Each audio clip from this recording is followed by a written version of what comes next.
Met fans have been waiting all winter for this, a chance to head out to the ballpark and see their team in a year of great expectations. And they are flooding into Citi Field this afternoon for the home opener. At Citi Field in New York, the New York Mets play the Philadelphia Phillies. Today's game is brought to you by Ford.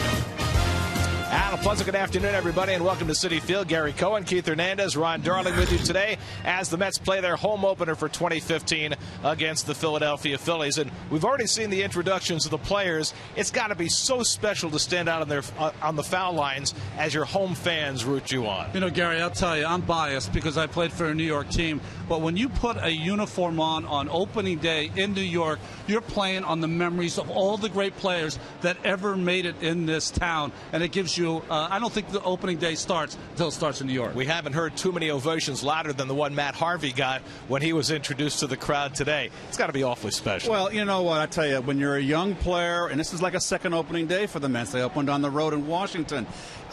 When you're at home, it's special because you're in front of the home fans. When you get to be an older player and a veteran player, you kind of go, let's just get this second opening day out of the way and get the season on the way. So either way you look at it, all players are excited always about opening day. Well, the Mets have 6 games under their belt, 3-3 on their road trip to Washington and Atlanta. So what have we seen so far? Let's start with the pitching. Well, I think the starting pitching has been fantastic. Dylan G had that tough inning, gave up 5 runs in his starts. But other than that, the first time through the order of starting pitchers, it's been great. And if you look at the bullpen, I think it's been better considering that you had the injury to Edgin, you had the suspension a couple of days ago to Mejia. The guys have filled in nicely. Familia was great yesterday. One of the big questions about this team going into the season was going to be the defense. What do you think so far? Well, I've always believed in strength up the middle. That's an old cliche, but it's true in baseball defensively. And that means catcher, middle infielder, and shortstop. I'm concerned a little bit, and it's early. It's only the first 6 games. I'm a little concerned about being able to turn the double play consistently over 162. From an offensive standpoint, the team's off to a bad start. I'm not worried about it. They got the lineup right now, but they're kind of got David in the second hole. I'm not quite sold on that, but I think it has nothing to do with the bad start. The honor for pitching the home opener goes to last year's National League Rookie of the Year, Jacob deGrom. It's a high honor indeed. Yeah, he should be rewarded for that great award last year. He was fine in his first game. He had 1 hiccup and a bad pitch to Ryan Zimmerman, but he has great maturity, great intelligence for a pitcher. He'll show it here today. Last year, the Mets ran into a hot veteran pitcher early in the season in Atlanta in Aaron Harang, the same Aaron Harang they'll face today in a Phillies uniform. It wasn't only early in the season. Last year, Mets hitters were 6 for 65 off Aaron Harang, as he had a fine season, a 500 year of 12-12. Harang, who was briefly a Met, goes up against the Mets on a sparkling day in New York City. The Mets get the home season started at Citi Field. Mets and Phillies, all the action coming your way today on SNY.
burst on the scene last year, an unexpected National League Rookie of the Year, just dominant, especially the second half of the season.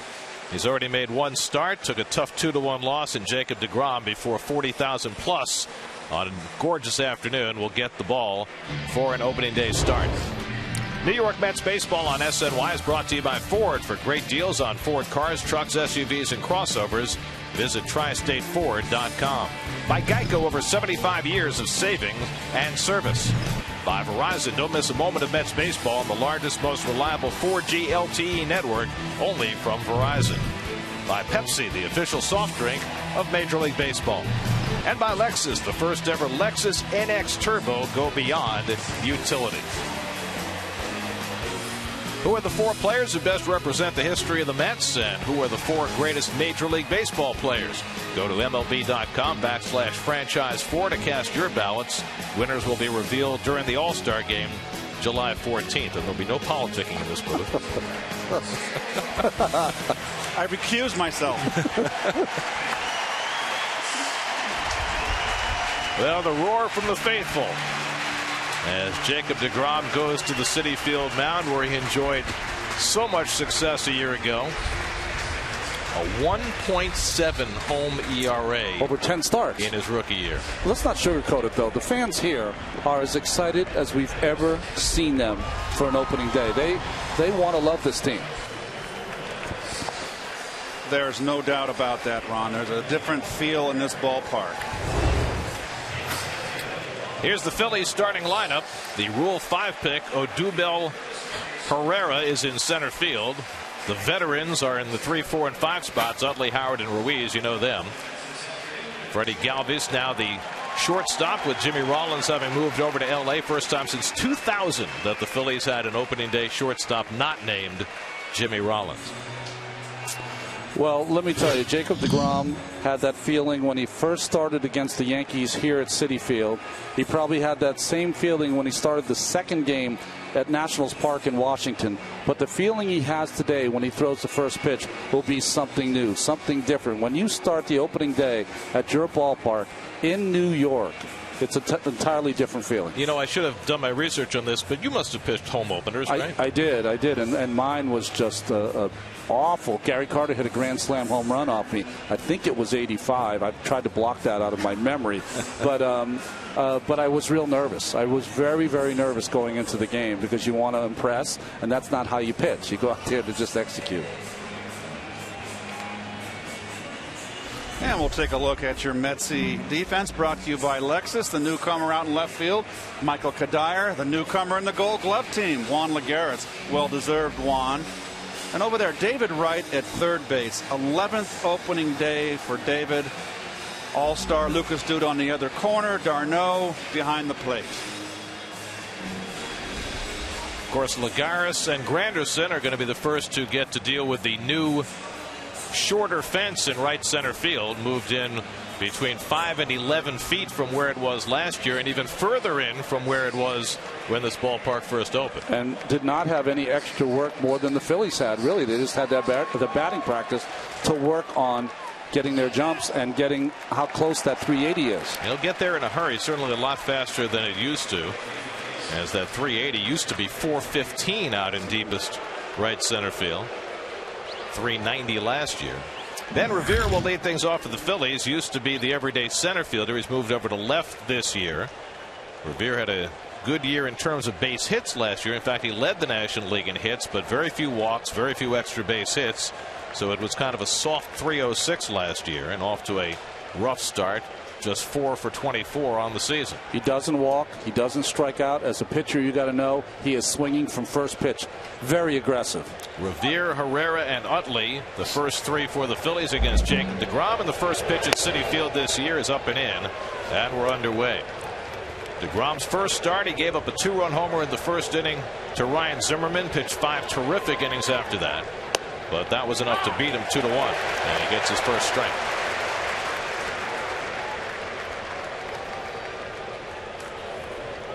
1-1 to Revere, who's now 26 years old, and he takes up and away 2-1. This was the one thing that I saw in spring training, Ron, and we talked about, was that deGrom was up a lot in the strike zone, where last year he was on the knees. Revere, and he falls behind 3-1. DeGrom walked 2 in his first start in 6 innings in Washington.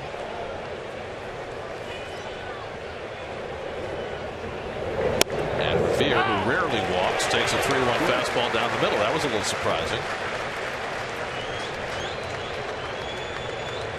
They play him very shallow into left. 3-2 coming from DeGrom, and Revere foul tips it, held by Darno, and DeGrom has a strikeout to start the day. A lot of movement on this fastball, Ron. Look at it run away out of the strike zone. Well, that's that 2-seamer he throws. He's got both a 4-seamer and a 2-seamer. That ball started on the plate, ended up a foot away. Well, earlier today, the first pitches were thrown by the families of the 2 officers who were killed in the line of duty December 20th, Wei Jin Liu and Rafael Ramos. Ramos's children and Liu's widow and parents on hand. It was really a touching tribute that the Mets put on before the game, not just to the 2 officers who were slain, but to the entire NYPD and the magnificent work they do. Odubel Herrera is the Rule 5 draft pick out of the Texas organization who made the Phillies roster. A middle infielder learning to play center field. Hit .321 in AA Frisco last year. He's got great tools, this young man. Just 23 years old. Hit 3 for 14 to start the year, and DeGrom overpowers him, and it's 1-2. DeGrom sticking with that 2-seamer. Why not? Just great movement up or down in the strike zone. No sign of nerves yet. He's been pretty unflappable during his brief career. The only thing that flaps with DeGrom is the hair. And did you see his interview with Steve Serby in the Post the other day? He said the hair really bothers him. That part of him wants to get rid of it, but it's become kind of his signature, and it's hard to do. Where would we be with "Here we go"? Chase Utley waits on deck, and Herrera lifts one foul. You can see Herrera is kind of a slap hitter, very open stance. Get a look right here. Look how open he is. Big leg kick and doesn't really step in. He steps a tad in the bucket.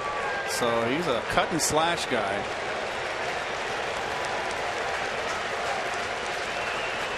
Again, the 2-2. And the fastball at 97 just misses, and so DeGrom goes to his second straight full count. Just missed.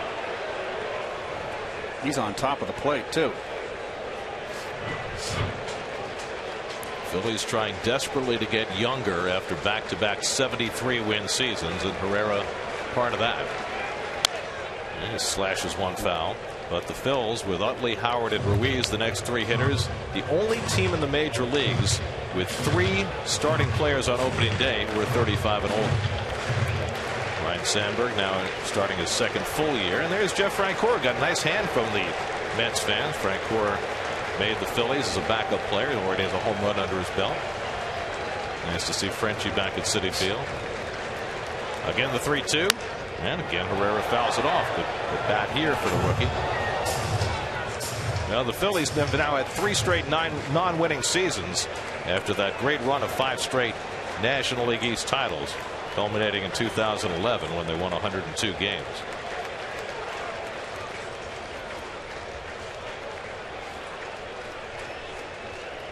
Ninth pitch of the at-bat coming to Herrera. And the curveball shot to short. Nice pickup by Flores on the short hop. 2 down. Wilmer Flores, who got a mixed reception from the fans, turns in a nice play on his first chance at Citi Field this year. Well, we've remarked what we've seen from Wilmer. Much more relaxed. I know he's made the 3 errors already this year, and they've been throwing. Is that he is fundamentally sound. He does get in front of the ball. He does use 2 hands. It's the footwork that gets him in trouble.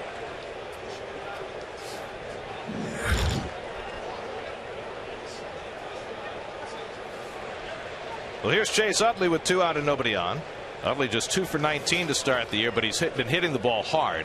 Comes off a healthy season for the first time in a while last year. Hit .270 with 11 home runs, and he takes outside for ball 1. Every angle you look at in this ballpark today, you see nothing but full seats. a nice thing to see. Should be another big crowd tomorrow night for Matt Harvey's start.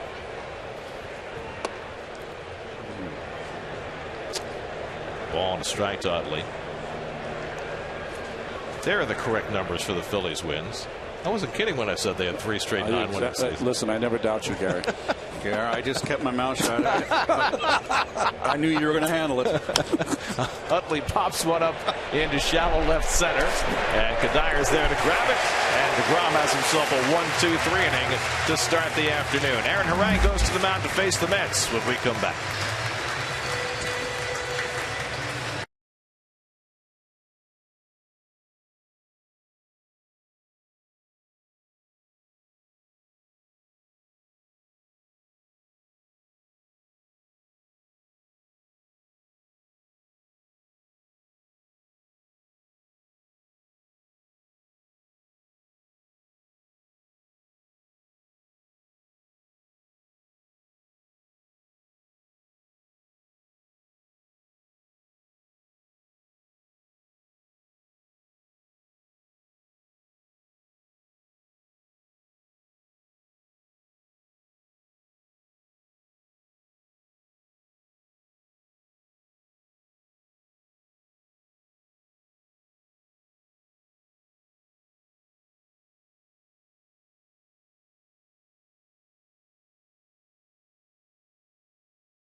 With Granderson on the leadoff spot, right hitting second and due to third. The only change, Travis d'Arnaud and Juan Lagares have flipped. d'Arnaud hitting 6th and Lagares 7th today, and DeGrom in the 9 hole after batting 8th in his first start.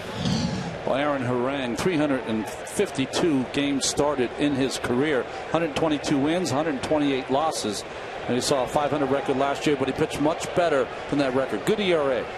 Curtis Granderson leads off and takes low and inside, and they put the shift on against Granderson, which we've not seen in the first 2 series of the year. And it is dramatic. Freddie Galvis, the lone infielder on the left side, the shortstop. And so Granderson thinks about dropping down a bunt, which is a good thought. He can still run enough and certainly has the bat control to do that. Doesn't it just leave too much? Look at that defense in the outfield. Up the middle's wide open, down the line. Curtis hits one in the air to right field. Drifting back is Grady Sizemore, has plenty of room. And that's the first out. And we'll take a look at your Phillies defense, and as usual, how did I know that? It's by Coors Light. Ben Revere moves over to left field this year. Gary mentioned the Rule 5 Herrera in center. And on the right side of the infield, their 13th season together. They both came up in 2004. That's Utley and Ryan Howard.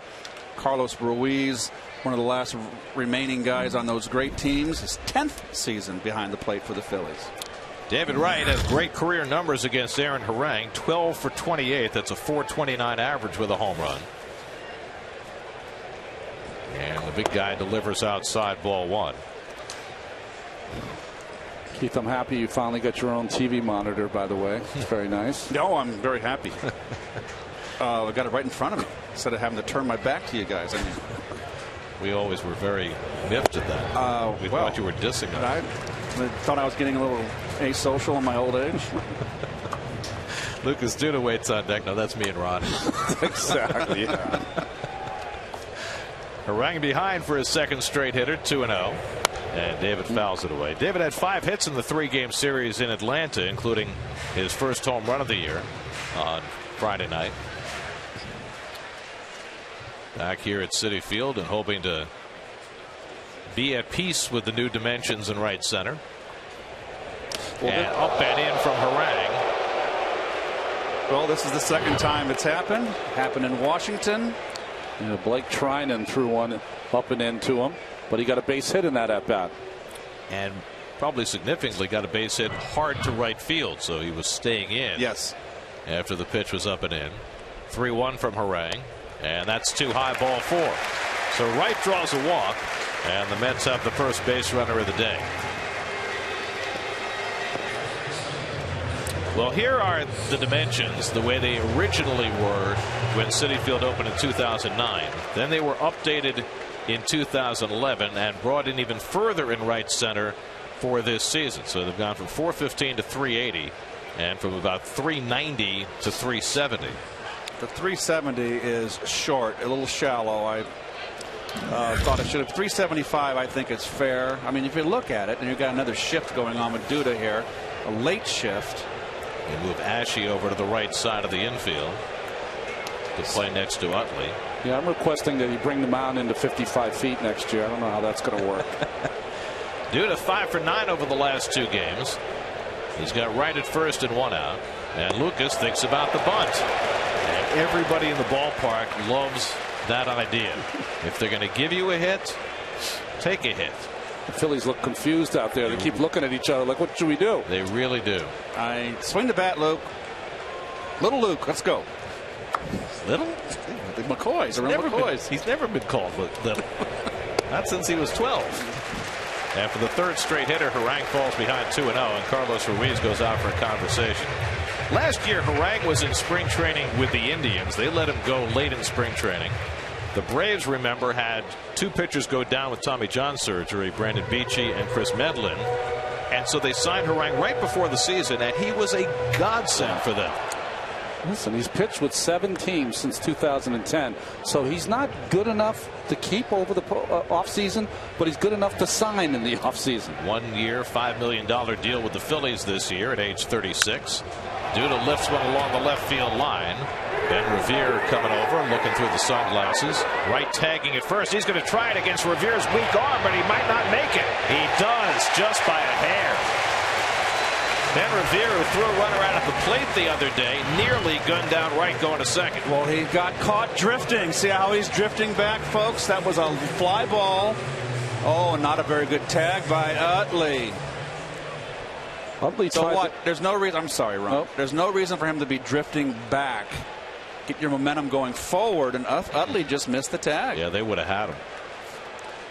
He tried to slap the tag down there quick, and David wasn't there yet, and then the glove came up. David right underneath. So Wright winds up in scoring position with 2 out. Michael Kadyr's first Citi Field at bat as a Met. It is first home run in a Mets uniform yesterday.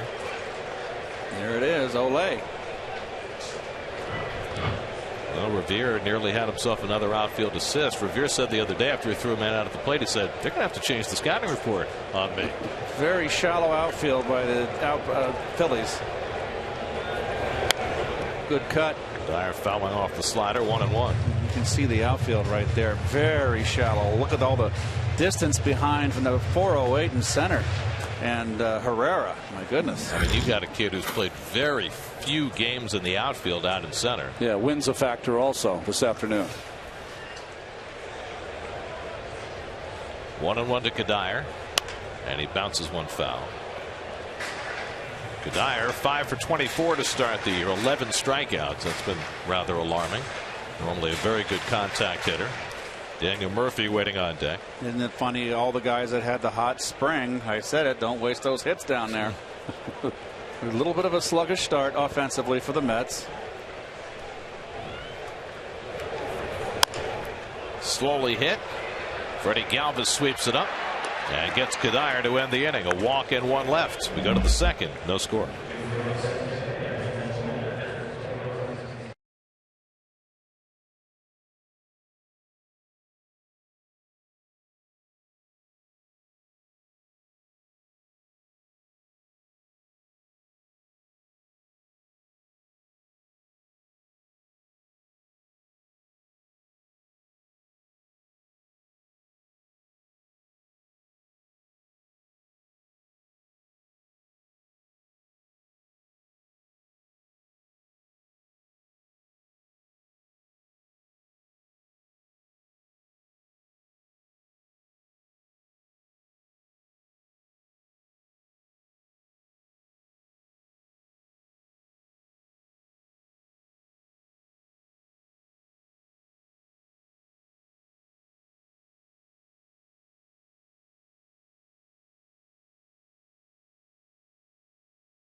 opening day in this ballpark. Let's take a drive around the majors presented by Cadillac. Felix Hernandez, he says he's 100% to make his next start despite a quad injury. Albert Pujols, career homer number 522, passing some celebrated sluggers for 18th place. And George Springer going over the fence to take a game-winning grand slam away from Leonys Martin. The Astros beat the Rangers in 14 innings. Ryan Howard hits one right into the shift. Easy for Daniel Murphy from the outfield grass, and Howard retired on one pitch. Ryan Howard off to just a dreadful start and hit the nadir yesterday with the golden sombrero, leaving 6 runners on base against the Nats. No, he's capable of a golden sombrero. He's now had 26 of them in his career. He looks in good shape. So the Phillies would love to be able to dump his contract. He's due $60 million for this and the next 2 years. But it's going to be awfully hard at this point in Howard's career. Well, it's funny. He's got, in today's game, there's such a lack of power. But his contract is so dear, it's hard to trade him. Well, he hit 23 home runs last year. That was the good news. Bad news is 223 average, 310 on base percentage, and strikeouts. Not much defense at first base. Good pitch. Carlos Ruiz swinging and missing at the changeup. Chooch off to a good start, 5 for 13 to begin the year. He's 36 years old. So you got Utley 36, Howard 35, and Ruiz 36 in the middle of that Philly order. Phillies finished in last place in the division. The first time they finished in last place since 2000. They're not used to being a cellar dweller. No pun, no dig intended. They're going to have to figure out how to retool, and they probably waited too long to do so after that great stretch of 5 years when they won the division title every year. They let their players all get old at once, which is always a tough thing to do. Another full count from DeGrom is third in the first 5 batters. A lot of pitches up in the strike zone here early for Jacob. Grady Sizemore, the on deck batter. What a magnificent afternoon. Unbelievable. 2 beautiful opening days for the Mets. It's true. Popped up. Shallow right for Granderson. And Ruiz retired. 2 down. 5 up and 5 cast aside by DeGrom. Temperature in the low 60s. Just a few dappled cirrus clouds. Oh, nice word, dappled. I learned from Murph. Very. Oh, really? Murph was a meteorologist in the Marines. That's right. You remember you mentioning that before. Murphy, of course, a proud Marine. Here's Grady Sizemore with 2 out and nobody on. And he takes up and away for ball 1. Sizemore came over to the Phillies from the Red Sox last year. Hit a combined 233 with 5 home runs, trying to reclaim his once brilliant career after a string of injuries. And he pops one up into left field. Kadire right there waiting for it. And that retires the side. 6 up and 6 down for Jacob DeGrom. Met legend John Franco. He's in the building today. There's a big orange. He's here.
Timeless moment brought to you by Coors Banquet.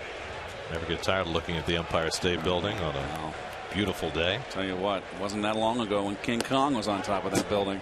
With Fay Ray or Jessica Lange. Whatever version you watched. Daniel Murphy leading off in the home second. Murph just 2 for 18 to start the year, but had the game-winning RBI in Atlanta yesterday, coming off the bench. Hits the curveball in the air to left center, and overcomes Herrera to call. 1 out.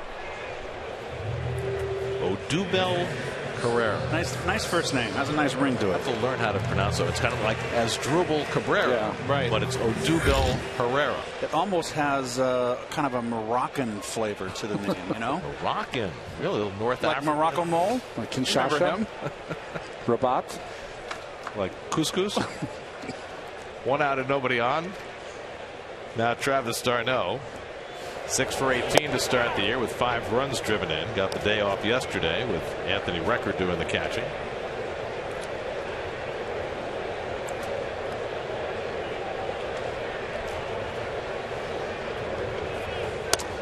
You know, it was interesting in the pregame. You mentioned it, Gary. Matt Harvey got unbelievable applause. Second pitcher to get the biggest applause? Bartolo Colon. Yes. People went crazy. Well, did you hear how Howie introduced him? As d'Arnaud pops one up into shallow right center. Utley has to go out to call and has it. Howie introduced Colon as number 40 pitcher and hitter. Bartolo nice. Colon. And that's, you know, Colon is a great pitcher. But people get so excited about his at-bats, and certainly yesterday there was reason to be excited. Well, that's the one beauty of baseball, is you don't have to be a big, tall guy. You can be short. You can be overweight. And I think the fans just take him. He's like a blue-collar pitcher out there. And he's so unruffled. That's right. He makes it look easy. Kudos, our hats are off to Howie Rose. Yeah. He was fantastic this afternoon. As always, but even better. Juan Lagares at the plate, drives one out to left field, chasing Revere back, and he makes the catch on the warning track. Good speed out there in left field for Revere. That's as well as Lagares has hit a ball through this early season. 7-pitch inning for Aaron Harang. DeGrom goes back to the mound with no score.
The 5th Met to win Rookie of the Year honors. 4 of the 5 were pitchers, and we figured we'd show you how the previous Rookie of the Year winners did in their sophomore seasons. Seaver, Madlack, and Gooden, and we'll show that in just a moment. Meanwhile, DeGrom, who's retired 6 in a row, will take on Cody Ashe, leading off in the 3rd. Ashe hitting 7th in the order, 6 for 14 to start the year, and that ball pops away from d'Arnaud. Every once in a while, I don't know if it's because he's trying to frame The tweezers close too early occasionally. No harm with nobody on base. Ashe trying to bounce back from a so-so year last year. Hit .252 with 10 home runs. Just a .309 on base percentage. He's already been benched a couple of games this year because Ryan Sandberg likes Andres Blanco's defense at third base. So he sat Ashe down. Check swing, and he held it in time. Bruce Dreckman with the call at third. Number 1, Bruce Dreckman. There's Rhino. Very nice. Hall of Famer as a player. Second full year as a manager. Good changeup by DeGrom to get Ashe for his second strikeout.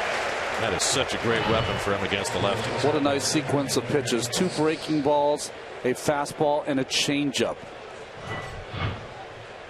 There's the crowd there. It's a standing room only crowd. So folks who have the standing room tickets finding all sorts of places in their Hernandez jerseys. There's a wise man. That name's a little low on his back. Do you see that? Gotta lift those letters up a little bit. Here's Freddie Galvis, the shortstop. Switch hitter batting left, and he takes outside. Galvis off to a good start, but most of that has been as a right-hand batter. He's 3 for 4 from the right side, just 4 for 18 left-handed. Galvis has had several trials with the Phillies. He's never quite hit at the big league level. A gifted fielder, now 25 years old, and it's awfully odd not to see Jimmy Rollins out there at short for the Phillies. He had started every opening day from 2001 to 2014. The last opening day shortstop the Phillies had before Jimmy Rollins was Desi Relaford in 2000. Relaford, who would play for the Mets. And there's a strike to Galvis, 3-1. And then you had, of course, in the 70s and early 80s, you had Larry Boa was the everyday shortstop for quite some time. And Boa is here as the Phillies bench coach. Yes, he is. And got a nice boo from the crowd. of the Phillies personnel, and most of them got booed, the guy who got the big cheer was Jeff Francoeur. Yes. The other guy who got a nice hand was the Phillies hitting coach, Steve Henderson. That's right. Slap toward the hole. Flores lays out and can't make the play. And Galvis has an infield hit. Well, he had no play at first base. It's almost better off that he didn't have the good exchange here. Nice play on the dive. He's sure-handed with the glove. He didn't have a chance to throw out Galvis. He runs too well. You need those plays with a runner on third base, though, you know? You always want to keep him in the infield. So the first hit off DeGrom, who had retired 7 straight. Now Harang goes up there to bunt and takes a strike. Aaron Harang, not very adept swinging the bat, but not bad bunting it. Lifetime .091 hitter. And David Wright, as always, aggressively in. This is an automatic right here. A bunt situation.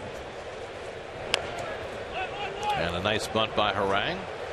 DeGrom makes the play, 1-4 on the sacrifice, moving Galvis to second.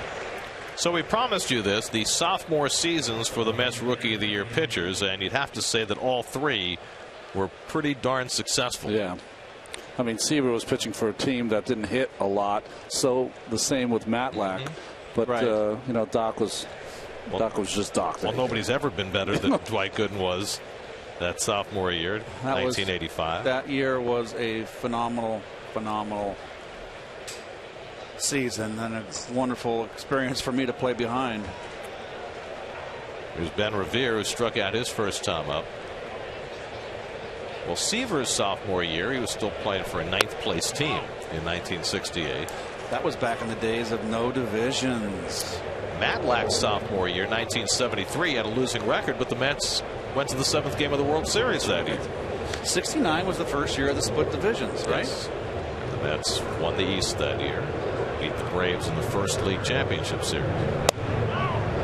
Curveball from DeGrom in for a strike, 1-1 to Revere. They beat the heck out of the Braves. The Mets They hit did, and that series. That was the shock because the Mets didn't pitch well, and they were known for their pitching, but they outslugged them. Yep. Team with Henry Aaron, Enrico Cardi, and Tony Gonzalez, Orlando Cepeda. Off the play with the changeup, 2-1. Oh. A newly minted Met fan. When I see a pitcher like that, Gary, I'm just glad my youngest is 30 years old. Yeah, but Keith, the grandkids.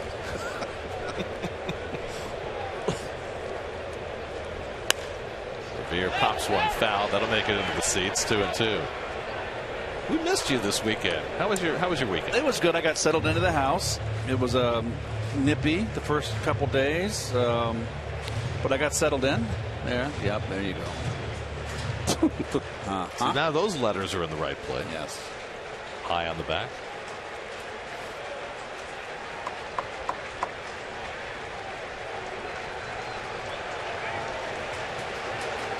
Galvis at second and 2 down. 2-2 to Revere, who struck out his first time up. And a full count. Second straight time Revere has run the count full. I like that pitch, Ron. Up and in fastball. Doesn't matter if it's out of the strike zone. If you can throw it for a strike, great. But if you miss, it still sends a message. Wonder if he'll counter up and in, change up or fastball away. 3-2 coming from DeGrom. Line to right field. Granderson trying to measure it and gets there to make the catch. So DeGrom works around trouble in the third. Mets come up in the bottom of the third, no score.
Crowd taking advantage of all the amenities here at Citi Field, including the dunk tank. I think how does that guy qualify to be the guy who gets dunked? They just find a Philly fan and sit him on the seat? I would think having glasses takes you out of the mix right away. You and I both know better. Was that a live shot of the dunk? That's right. Was that a live shot of the dunkers? It was. There's a ball game going on. Do that stuff before the game. Wilmer Flores leads off in the home third against Aaron Harang. Flores 3 for 19 to start the year. Hitting in that 8th spot in the batting order now. DeGrom on deck and then Granderson behind him. That's looking for their first hit against Harang. Good breaking ball. So Harang is basically picking up where he left off last year against the Mets when he made 3 starts, went 2-1 with an 0.9 ERA. Oh, they're trying to dunk a Phillies fan. No water, they just have foam. Who's going to do it? He's taunting them now. Good cut. You see, folks, we try to bring you the best possible production. We have extra cameras. There's nothing to do with the game, just to keep you informed of what the atmosphere is around the ballpark. All credit to the great Bill Webb and his cast of thousands. And Bill really had to lobby hard with the brass at SNY to get that extra camera, that handheld. Uh-oh. You know what that means, don't you? Flores hits one out to right, and Sizemore drifts back to get it, 1 out. Get extended coverage of today's Mets-Phillies opener with an in-depth breakdown of Jacob deGrom's return to Queens on Daily News Live, presented by Citi, today at 5, only on SNY. What that means, Keith, is that handheld camera is going to be following you around the ballpark one of these days. Well, that's entertainment. Oh, it would be. Here's deGrom, and he takes a strike. deGrom 0 for 2 in his first game of the year. Hit over 200 in his rookie season.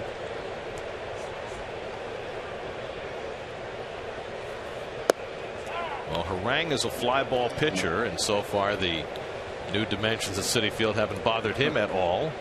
He's gotten 7 outs, 6 of the 7 in the air. You know, it's interesting. He's always been a big guy, a giant of a man who never threw hard. Right. And he always had a good breaking ball. And at this point in his career, when he gets behind, he can always flip that curveball in. So you never know what he's going to throw. It's not predictable. There's that curveball that deGrom fouls off. Well, he came up with Oakland, correct? And he was a blower. He was a hard thrower. So it's always fun to watch these pitchers as they evolve and they lose their fastball. And some just fall away at the wayside. And the others, like Cologne. Howard makes the play on deGrom for the second out. Cologne was a prime example of a flamethrower when he was young. And they're the ones that are smart. They can make the adjustments. John Franco, Edgardo Alfonso. All right. Meeting the fans. Mookie Wilson in the hat with his back to us. Mookie always has a nice lid on. There's Rusty. So Met legends in attendance today. Yes, Mook, my favorite. Yes, sir. Hustler. Oh, my goodness. He only had one gear run. That was fifth. He always had that thing down to the pedal to the metal. Second time around the batting order now. Granderson, who flied to right his first time.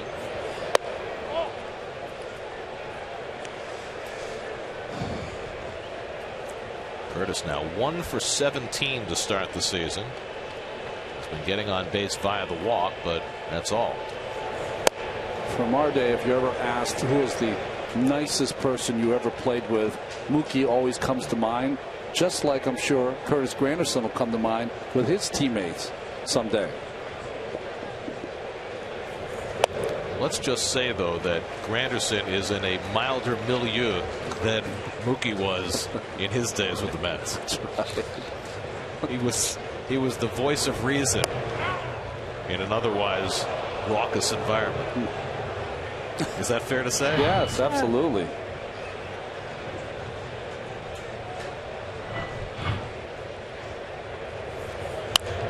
I'm telling you, just the way Mookie played the game, all out hustle, no matter what. Last place Mets in the late 70s, early 80s. He ran everything out, whether it was April or September. And you know what? It paid off in that World Series against Boston. Ball 4. Granderson draws another walk.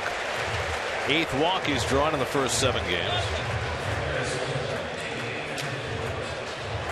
New York Mets baseball on SNY is brought to you by DraftKings. Play daily fantasy baseball for free on DraftKings.com with the official daily fantasy partner of the New York Mets. Enter promo code NYM for free entry and claim your share of $300 million this MLB season.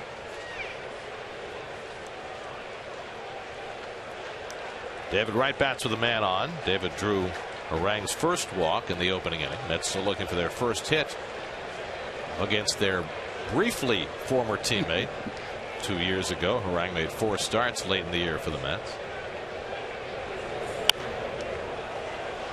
That year it looked like he might be done. Yeah. Seattle had a really bad year, got let go. I think the Padres released him as well, and the Mets picked him up when they had a need late in the season, and he made 4 good starts, and that earned him a contract with the Indians. They let him go, and that's when he surfaced in Atlanta. Granderson's already stolen a base this year. He's at first with 2 out. And Wright hits it hard and past Ashe for the Mets' first hit at Citi Field this season. Well, I like what I see from David at the plate here in Game 7 of this young season. Ball ripped to left field. So second time around the batting order, the Mets get the first 2 on against Harang. We'll see what Duda can do after flying to left his first time up, and the Phillies consulting one another about how they're going to play the defense. They just look confused. They really do. I mean, at some point you'd have a meeting on this before the game, wouldn't you? This time they're going to keep Ashe on the left side. Last time they kept Galvis. Galvis is playing right behind the runner at second, and Duda fouls him back. Good up and in fastball. There's Juan Samuel, who's in charge of the defense. Cody Ashe at third has to play there because he can't give Granderson the base. If you play too far off, right, he can just take the base. By the way, this Philly coaching staff is rife with former Mets. Steve Henderson, Larry Bowa, Juan Samuel.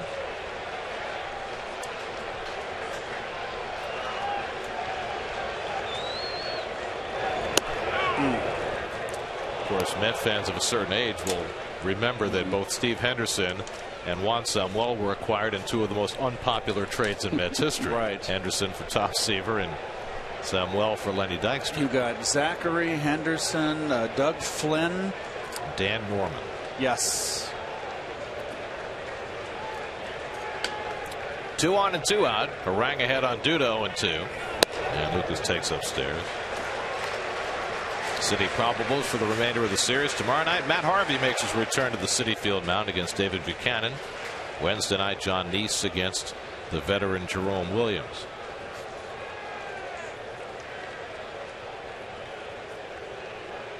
Duda just 2 for 17 against Aaron Harang.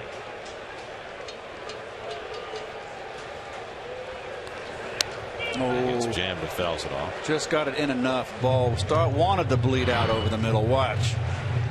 Just stayed in enough. Up at the belt too. If he lowers that just a little bit, Duda could put 3 on the board.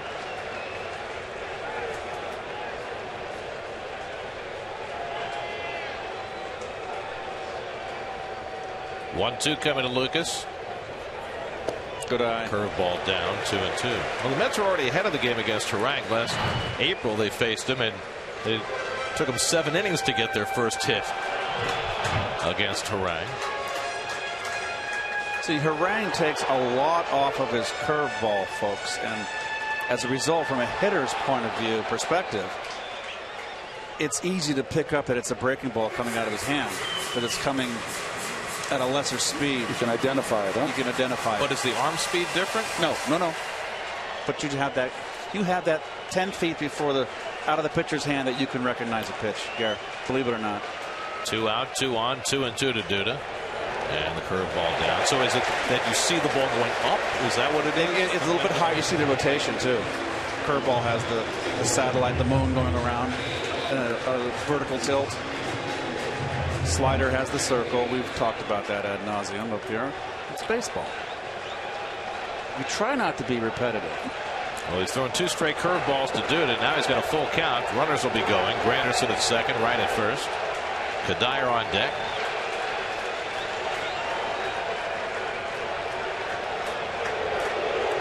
Stepping off, trying to slow down Granderson, getting his lead. Slow down Granderson to freeze Duda a little bit. Might be in between pitches what he wants to throw.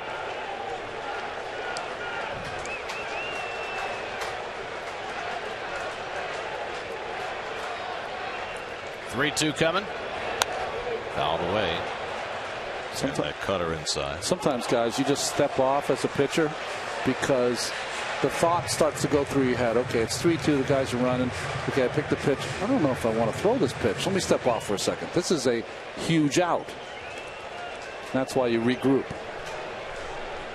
Inning began with 2 out and nobody on. A walk to Granderson, a base hit for right. Now the 8th pitch coming to Duda. And Lucas cracks it out to left field. Revere started back. Now he's there. And he's got it to end the inning. Looked a little confused about the trajectory of the ball, but Harang gets through the third, still no score.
Mercedes-Benz Tri-State dealers. Visit them on the web at searchmercedes.com.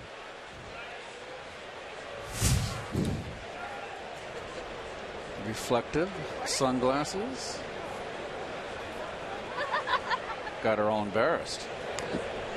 Odubel Herrera leads off, tries to get a bunt down, starting the 4th inning. Herrera hit a hot shot to short, and Flores threw him out his first time up. Odubel Herrera, 23 years old and native of Venezuela. It's an interesting spot to put a kid in. Coming right up from Double-A, never played center field before, been a middle infielder his entire career. So you're jumping of 2 levels and switching his position. That's a lot. Well, it tells you how much they like him, though, is that, they didn't want to send him back. He's a Rule 5, and they're like, you know what, we're just going to find a position for him. Put him out there. Hopefully it works. Well, he wasn't going to play second base with Chase Utley still here. I mean, jumping from A ball to Triple-A is a whole lot different than Double-A to the major leagues. And he started last year in Single-A and finished out the year in Double-A, so he's come a long way in a short period of time. Of course, he's not the first middle infielder to move to center field. Juan Lagares began life as a shortstop. 1-2 from DeGrom, and he jams him. He manages to foul it away on the slider.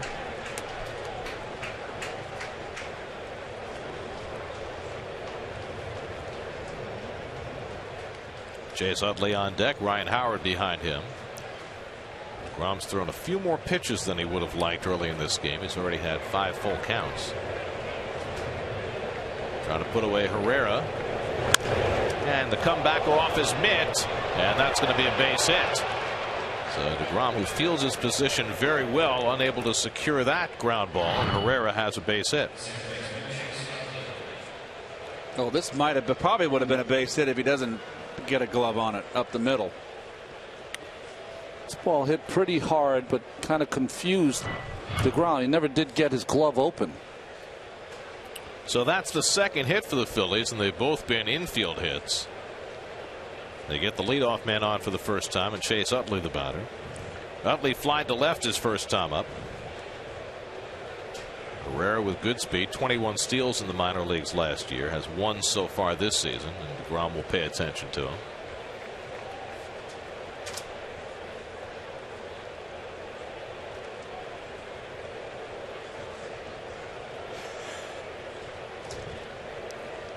The Phillies have a lineup that is stacked with left-hand hitters. But that's of very little consequence to Jacob DeGrom, who last year actually had better numbers against lefties than he did against righties. But this afternoon, he's not been able to dart that outside corner on the knees. That's usually one of his strengths. He's not found that pitch yet.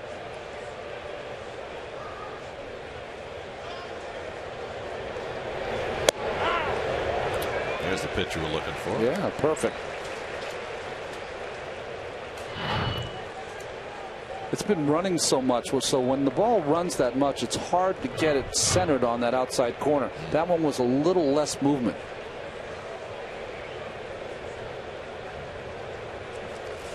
So do you want to throw a 4-seamer there instead of a 2-seamer to get the true movement? Yeah, I think that is what he can do. But I think his strength really is down and with a little bit of movement running away from the lefty. He just has not been able to find that release point yet, and that can happen. You just stay with it because it'll come back if you during the game. This time Darno moves away and DeGrom throws over.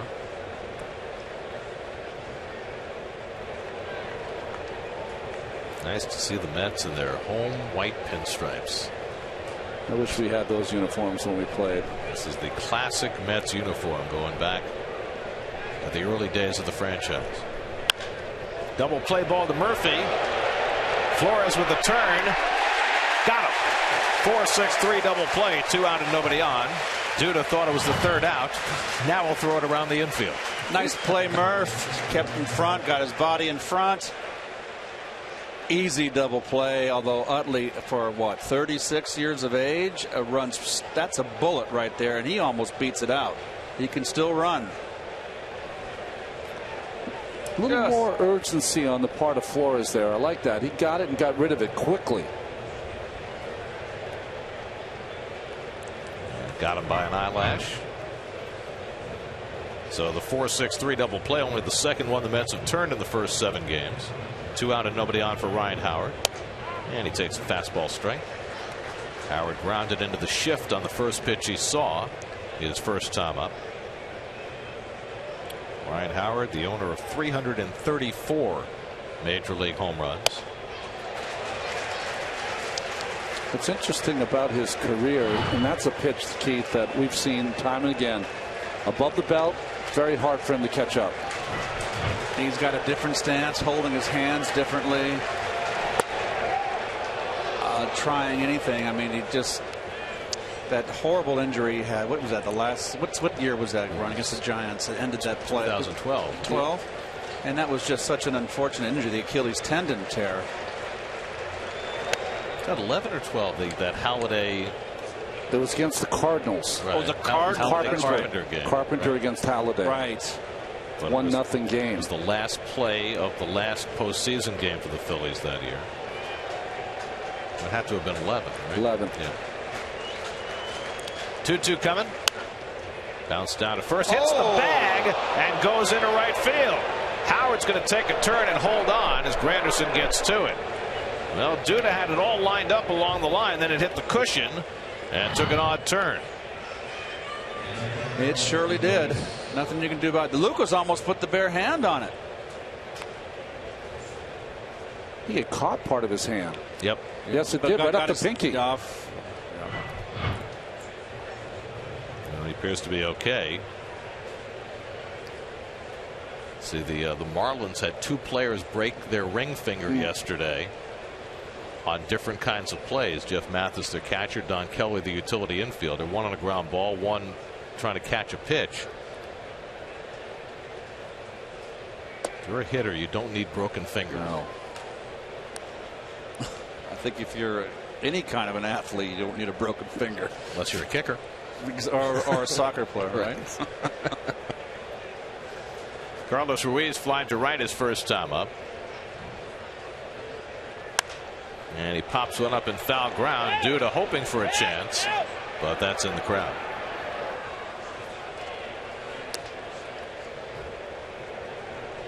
Ball and a strike to Ruiz, who hit .339 with 3 home runs against the Mets last year. And you can see the Phillies, as the Mets as well as the Phillies, playing a very shallow outfield. Lagares, my goodness, it's almost like he's in Pony League there. Well, the ball's not going anywhere so far this afternoon.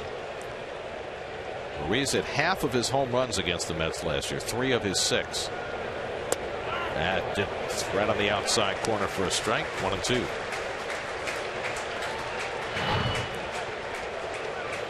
Did Hallion get this right? Nice job by Darno. Tom Hallion, the home plate umpire. 1-2. In the air to center. Lagares has to go back a few strides and makes it look easy to retire the side. 2 hits and a man left on. Still scoreless on opening day at Citi Field.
space of time. I want in on that conversation. Oh, they're taking you got to take a picture.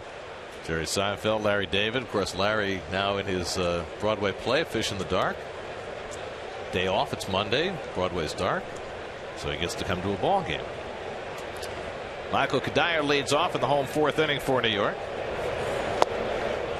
Let's go to Steve Gelbs, whose report today is brought to you by StubHub. Steve? Gary, I am here with one of the Met greats, Mookie Wilson, of course, who's stylish as always. Mookie wearing a fantastic white hat tonight. Hey, thank you. It's one of many hats, but this is appropriate for today. Opening day, beautiful sunshine. It's the right hat. Mookie, what have you been up to the last couple of years? I've been working with the Mets here on part-time basis here at the ballpark. I do a little roving, not as much as I would like, but still I'm in the game, and I'm home. I'm trying to be the best husband and father I can be. When you look at this Mets team, there's a center fielder that's pretty exciting. You're a pretty exciting center fielder in your day. When you watch Juan Lagares play, what impresses you? What's your analysis of Juan out there? When I watch this kid play, you see everything that you want to see in a center fielder. He gets great jumps on ball. He moves with the count. He understands the fields. He understands the position. You know, it's one thing to have the tools, but to understand position, that's what makes a great center fielder. This kid has it. At the same time, he's been in the conversation, at least, for trying to move to the leadoff spot. And, you know, clearly that's a totally different mentality. You have to be a leadoff hitter. You were a great leadoff hitter. How difficult is that transition? What do you have to change in order to become a nice leadoff hitter? Well, the word great is debatable, but he is a player, and I've known this kid from the minor leagues. He's been able to adjust to whatever level, whatever you ask him to do.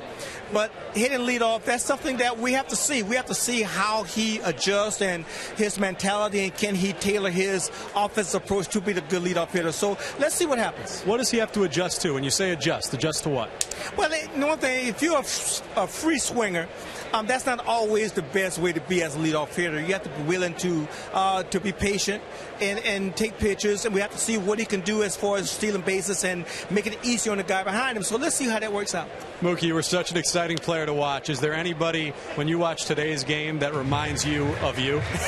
There ain't many me out there. Okay, all right. So, but there are a lot of very good ball players out there, man, all with different talents. The one thing I do miss is the base stealing. I think that we have a shortage of base stealers in the league. But in terms of talent, offensive players and defensive players, we have one of the best defensive players right here. And there's just a lot of guys who swing that bat now. I'm enjoying it. Well, you say base stealers. Is there anybody, though, that you think is kind of old school in that regard? You say you miss the base stealers, but is there any one guy that you say, that's the type of player that I like? Well, I think it's the one kid. I don't get to see a lot of him. Is over in Cincinnati. You know, Billy Hamilton. Billy Hamilton, and I think that he has the potential to be that guy and could probably re-energize the people's enthusiasm for base running. And I think that he's one guy, and we need more guys to do that. With the great pitching that we see in the league today, clearly the offense is down a little bit. Do you think the game will start to turn back to the way it used to be? I think that you've already seen that happen. Teams are considering their teams to be small ball. Now, I think that's the term they use, small ball. And I think you're going to need it because you get 5 innings out of your starters, and all of a sudden you got 4 guys in bullpen throwing 99 and 100 miles an hour, and you got to have the guys that's willing to bunt, run, and get on base. We were talking a little bit before about how difficult it is for you to walk around the stadium without being stopped. Still to this day, how many times do you get stopped by fans? We already saw it here just 2 minutes before we came on air. Someone saying you made the 80s fun. How often do you get stopped, and how often do you interact with fans? Well, I interact with fans a lot. That's part of my job. That's what I do. And the one thing that I've given up is trying to come to a ball game and then sit in the stands and enjoy a game. That's impossible to do, so I do the next best thing. I sit in the press box. All right, we'll enjoy this Daniel Murphy double from the press box. We'll send it back, Mookie. Thanks so much. All right, thank you. Guys. All right, thanks, Steve. Always great to hear from Mookie. Meanwhile, Daniel Murphy with the first extra base hit of this game. Fastball right down the pipe. Fought off some really tough pitches to stay in the at-bat, and was able to get a pitch down over the middle. Oh. Was that beer? They got. What the heck happened there? How'd that happen? Well, if it did happen, you should go home. Would he throw it on it? That's bad. So the Mets have a runner in scoring position with 1 out. Travis d'Arnaud, the batter. d'Arnaud popped up his first time. It was interesting hearing Mookie talk about batting leadoff because Mookie liked to swing the bat. No, he never walked Mookie ever. You know what it was with Mookie? Mookie got red hot. He couldn't get him out. That's exactly right. And he'd steal a base on you. He'd get triples. He was a good leadoff hitter in that regard. Mookie could score, if you recall, with consistency. I remember Bobby Valentine was a third base coach in '84. He'd score in a double play from second base.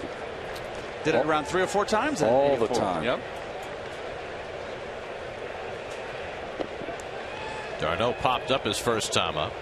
Murphy at second and 1 out. By the way, that extra base hit from Murphy was the Mets' 7th extra base hit. There are only 7 extra base hits in 7 games, and the 7 extra base hits by 7 different players, which is odd. First time the Mets have gone this deep into a season without a player having more than 1 extra base hit. But you have to figure that's going to come. I mean, the Rockies had 12 doubles in the first 2 games. It's 16 in Milwaukee. 3, yep. Lagares on deck. Well, the guy at the plate, d'Arnaud, from the time he got back to the big leagues last year till the end of the season, he had more extra base hits than any catcher in the majors. Expect to see more of that. He's already got a triple this year. 2-1 from Harang, and a good cut of the fastball. 2-2. Staying away from d'Arnaud. Would just like to see him go into that right center field gap. He has that ability to drive the ball into the opposite gap. Terry Collins mentioned he'd be one of the guys that might get the benefit of the shortened fences in right field. 13 home runs last year. Has power the other way. And the curveball hit out to right. Sizemore tracking it toward the line. Murphy tagging at second. He's going to try for third, and he'll make it without a play. That's the second out. Well, there's one you go home and have a nightmare about. That might be an exaggeration. A bad dream. Hanging curveball right down the middle. You can't get them all the time. But boy, you sure want them back. So the Mets have a runner at third base for the first time today, and Juan Lagares will try and get him in. Juan had a good at bat his first time up, drove one deep to left field that Revere was able to track down. Boy, this is a interesting meeting, right? 2 outs, guy on third, Lagares up. No need for one, I would think, unless they're concerned about the bunt hit. It's not something Lagares does often. There's nothing really to discuss here. That's what I'm saying. Jeez. Well, you've got Howard playing deep at first base. Would you try to push a bunt with a big guy like Harang on the mound? You could do it. You could do it. But I'd rather see Juan swinging. We got to get Juan going. And he takes a knee-high fastball for a strike.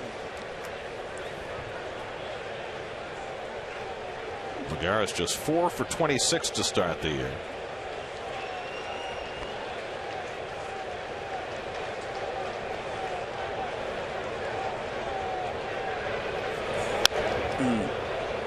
Juan's just been under the ball. He's got to focus on the top half of the ball, fouling a lot of pitches back, swinging under a lot of pitches.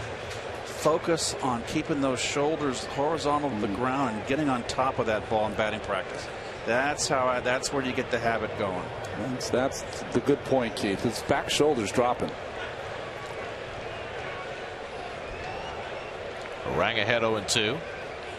And Lagares fouls off the slider.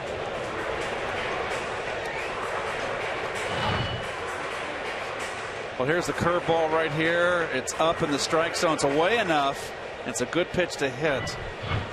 And you can see, as Ron said, that back drop, the back shoulder's dropping, and the bat is just getting under the ball. You've got to focus on coming on top of that pitch. Really focus hard. Is there a tendency for him to get a little too right field conscious? Is that part of dropping a shoulder? I don't mind that, Gare. I think he goes the other way naturally. I was more concerned, Gare, when the Mets said he's got to hit home runs and tried to get him to pull. He's a young hitter. You'd rather see young hitters come up here hitting in the opposite field naturally, and then they learn to pull with experience. It comes. but it comes with time. Again, the 0-2. Again, a foul ball, this time with a fastball. Juan tends to get a little mechanical with his swing. He's a real deep thinking kind of guy. And he should just, I think, take a deep breath and say, okay, I'm going to let it rip. He's got good balance here, but you see, just kind of dipping a little bit. That's what he's getting by dipping. I mean, see his body drop, and that's why he's getting under the ball. He's fouled off 4 in a row since the count reached 2 strikes. Raising Harang's pitch count. He's now at 70, still in the 4th inning. More than he would like. Wilmer Flores would be next. Ruiz and Harang. That's a lot of experience right there. A lot of experience and a lot of meetings so far between these two. Ruiz having a Molina-esque afternoon. He's Molina light.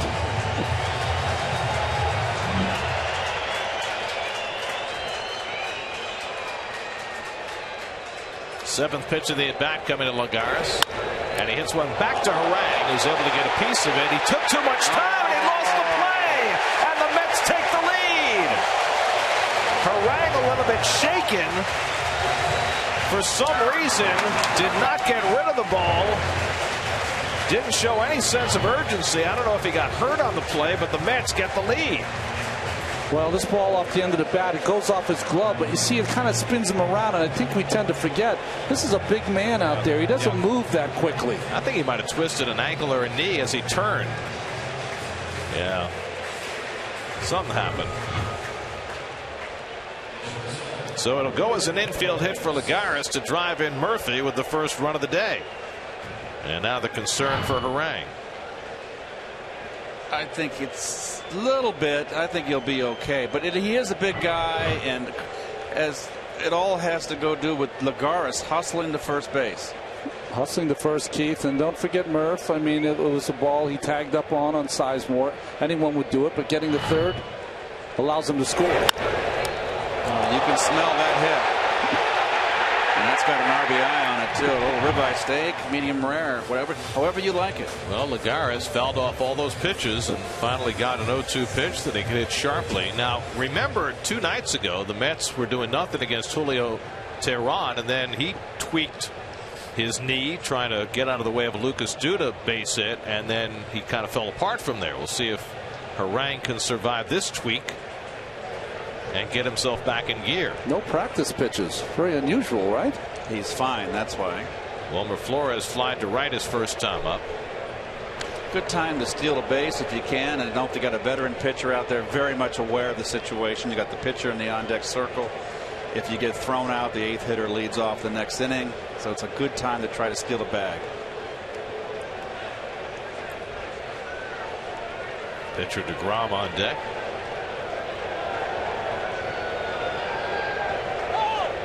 And a time asked for by Flores and granted very late as Harang was set to deliver. There was a time when there was a veteran pitcher on the mound, youngster in the box. You would not get time, but he gets it here. Or if you get time, you might get the next one on the back. Yeah. As a hitter, you understand that you can't take it for granted. You're going to get that.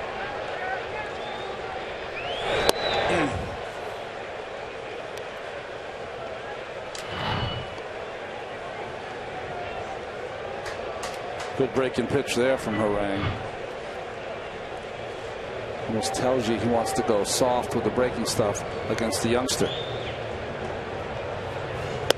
Staying with that slider, he gets ahead on Flores 0-2. Yeah, Wilmer's been having a little bit of a problem with the breaking stuff away from the right-handers because he's a little in a pull mode.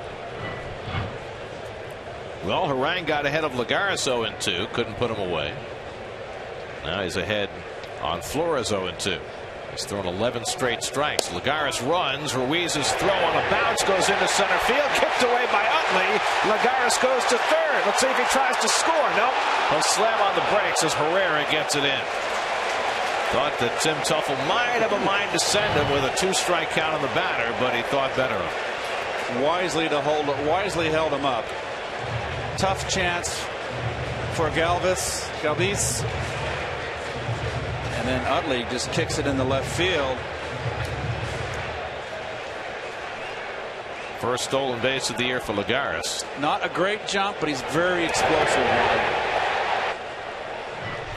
And the error is, of course, on the catcher, but boy, Utley didn't help the situation by kicking it around.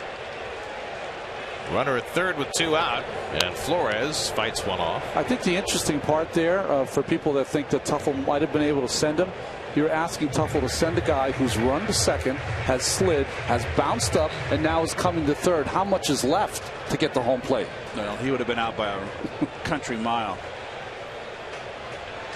But does the fact it's 2 out, 2 strikes change your approach? The only time you send him, you think it's take a perfect throw to get him. Then you want to run the risk. You always want an aggressive third base coach. We were very fortunate to have 2 in our Ronnie when we played, in Bobby Valentine and Bud Harrelson, 2 of the finest third base coaches I've ever had at third base for me when I played. Driven to center field. Herrera over in the gap runs it down to end the inning. So Flores hit it hard. Mets will settle for 1 run in that 4th inning. Murphy doubles, comes home on an infield hit, and the Mets lead 1-0.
Offering a 3 for $33 package, 3 tickets for $33, along with $15 credit off food and beverage. All fans will receive a special Matt Harvey t-shirt. For tickets, visit Mets.com/Harvey. Offer ends tomorrow night at 11:59 p.m. Whoa. Don't wait. Well, there is the brand new Diamond Vision board. 62% larger, more high definition than ever. It's very nice. And they haven't got it so cluttered up with statistics. That's good. Very basic.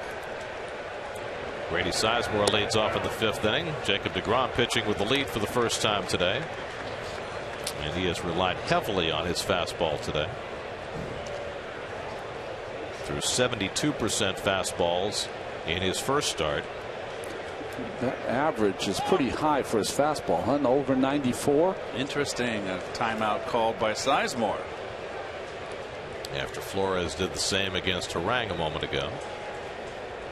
Cody Ashe on deck, then Freddie Galvis for the Phillies in the 5th. Good changeup by deGrom to get ahead on Sizemore 0-2.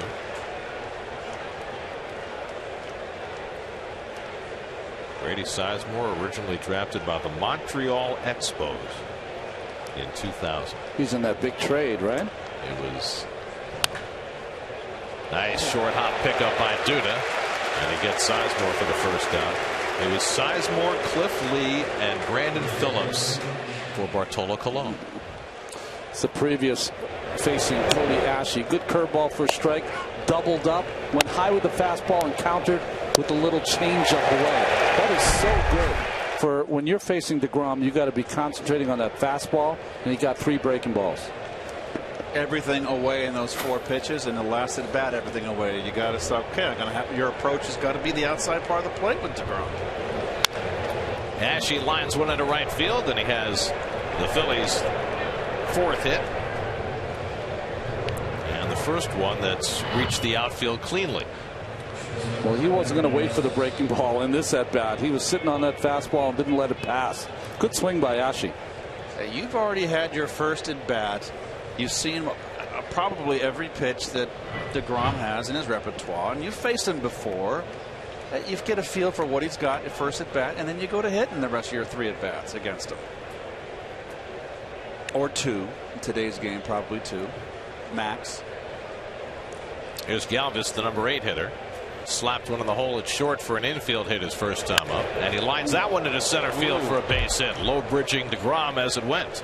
2 first ball fastball rips, Ronnie. So back-to-back base hits for the 7 and 8 hitters. This is a bullet. Duck incoming. Well, these things happen all the time, and you're never fearful as a pitcher, but when these balls go by you, most of the time they're by you before you can even react. That's the scary part of it. So now Harang, who got a sacrifice bunt down his first time, will try and do it again. Ashe, not a whole lot of speed at second base. Let's play it straight up. Playing third, perhaps, and they get the force. Return to first, and a bad throw by Wright. Good job by Murphy to save an error there. So they get the lead runner 1-5 as Ashe is cut down. Well, David's got to know better here. Can't be throwing the ball away with a 1-run lead. He got a chance for 2. No chance. I mean, that's been around too long to make that kind of mistake. I think the one positive here, though, is that looking in the future, you have to use DeGrom's great defensive ability all the time on these bunts. He can make that play every single time. Nice play by Duda, knowing you have no chance for the runner at first. Come get that ball in the short hop. Murphy was covering, of course. So Murph heads up. Here's Ben Revere, 0 for 2, struck out in line to right, and he takes up an away ball 1. Watch Murph come get the short hop. Short as you can. It's the easiest pick to have. And nicely done. Like a former first baseman. And dos manos. For all you folks out there who don't speak Spanish, that's 2 hands. Including you. That would make Murph not a one-handed all-star. Sun splash day.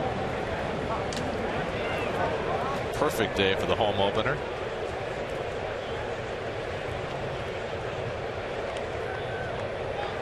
DeGrom behind 2-0 on Revere. High fastball by him, 2-1. Well, last year Revere tied for the league lead in base hits with his former Minnesota teammate Denard Span. Hit leaders presented by DraftKings. Play daily fantasy baseball for free on DraftKings.com. Enter promo code NYM for free entry. By the way, how much are the Giants missing Hunter Pence? Yeah. Broken forearm. No. Probably won't be back until end of May, early June. Right-handed bat. He's kind of one of those guys that's the heart and soul of a team. He had 162 games last year. DeGrom behind 3-1. And Revere slaps one foul. So Revere, a guy who never walks, has run 3-2 counts today. Now the runners will be in motion. Galvis at second, Harang at first. Already the 6th full count for DeGrom this afternoon.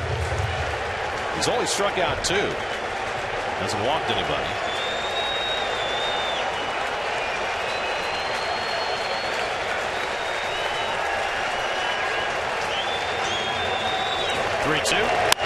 Hit to center field pretty well, but Lagares, with the wind knocking everything down, has it easily.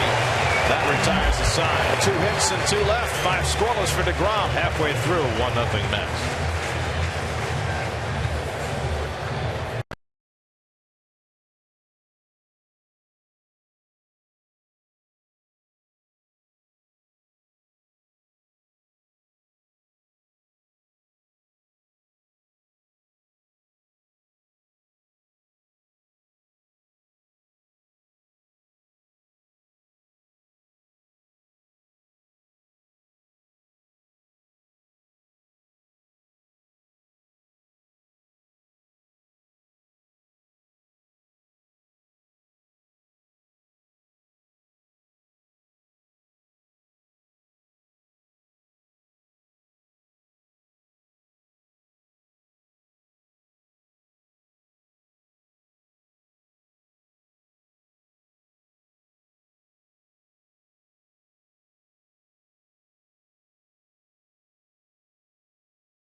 Scenes from the home opener 2015.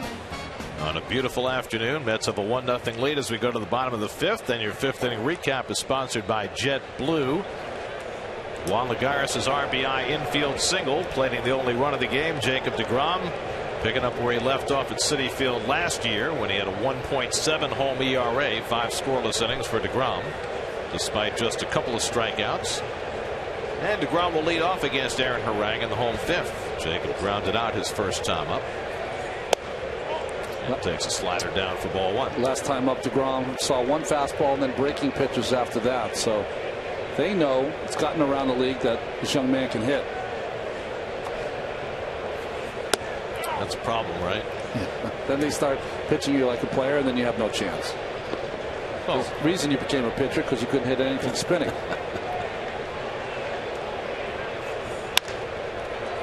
Bouncing ball for Utley, who comes in to get it. 1 out. So deGrom retired on a ground ball for the second time. Harang's retired the leadoff hitter in every inning. Well, Jimmy Rollins is gone. Off to L.A. But Chase Utley and Jimmy Rollins were quite the tandem. More starts together than any double play combination in National League history. All good things must come to an end, Gary. Curtis Granderson takes a fastball for a strike. Granderson's flied out and walked 0 for 1. You know, there's a special relationship between second basemen and shortstops. I think probably the longest running one in our lifetime, and I think they probably have the records, Lou Whitaker and Alan Trammell in Detroit. Very good They call. have the major league record. Yeah. So what happens when you all of a sudden have a new partner out there, particularly the critical up the middle defense? Granderson takes one the other way, slicing away from Revere. Oh, makes a brilliant catch. Oh, wow. Ben Revere, that ball kept working away from him, and he used great speed and athleticism to take an extra base hit away from Granderson. Playing way over in the gap, ball slicing away from him. This is just speed to get there and pure athleticism on the dive. Totally laid out for it. What a nice play. Beautiful play. Well, they said when Revere played center field, he didn't always take the best routes to balls. Playing left field, he took a perfect route to that one, much to the delight of Aaron Harang. Still, it's nice to have a guy who played center field with that kind of speed making that play. And Curtis is beside himself. What do I have to do to get a knock? He doesn't make that play. That's got triple written all over it. Now David Wright has been on base twice with a walk and a base hit to left. One of only 3 hits for the Mets. Popped up, and Utley has the call. And a very easy inning for Harang, although it took a great play by Revere to help him out. Ben Revere turning on the Jets, going toward the line to take extra bases away from Curtis Granderson. 1-0 Mets after 5.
in their history, which Mets second base and shortstop duo started the most games together. There's a nice one. That's a tough one. That's a nice follow-up to our Utley and Rollins presentation. Gotta be Buddy and someone, no? We have a theme, right? Yeah, right. Yeah, it could be Buddy and maybe Ken Boswell. Could be Reyes. No, Reyes had so many different second basemen. How about Doug Flynn and Tavares? No? Tavares was only there a couple of years. Yeah. Odubel Herrera fouls one away, and it's 0-2.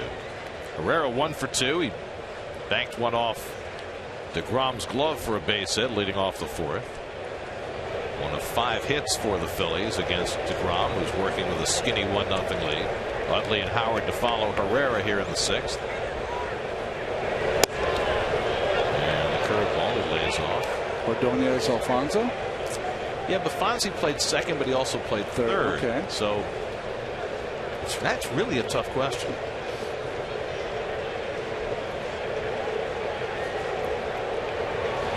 Struck him out with a changeup. Just the 3rd strikeout of the day for Jacob deGrom. Good changeup down. You get a young player, you want to bounce the pitches when you get ahead. Keep it out of the strike zone.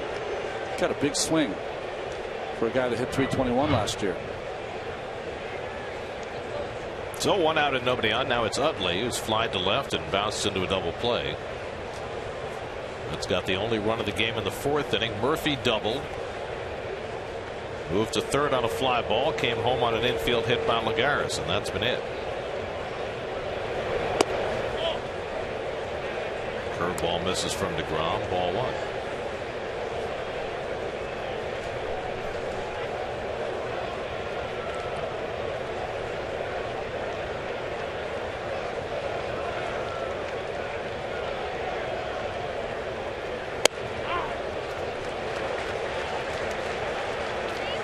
That shot there, deGrom before, while he's taking the signs, has that glove right over his face. Hitter can't see any reaction from the pitcher. Almost Andy Pettitte style. Yeah. Andy didn't have the hair though. 2-1 to Utley.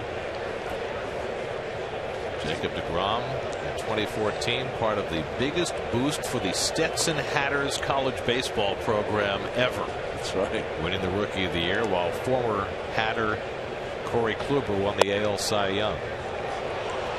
I mean, whoever thought about Stetson University baseball until that? Well, they've always had a good baseball program, but I think I want to say it's Division II, but it might not be. Division I. Yeah. But they've always had, but they're a small school. Right. Ball 4, and Utley's aboard with the first walk given up by deGrom today. So 1 out and 1 on. Ryan Howard coming up. It's the best online source for Mets information with a constant flow of Mets news and opinion, featuring game breakdowns, special features, and player profiles. Mets blog presented by Citi, part of the SNY.TV blog network. Now the Mets will put on their full shift against Howard, who banked one off the first base bag for a base hit in the 4th. 1 for 2 on the day. Howard last year hit a home run against Jacob deGrom.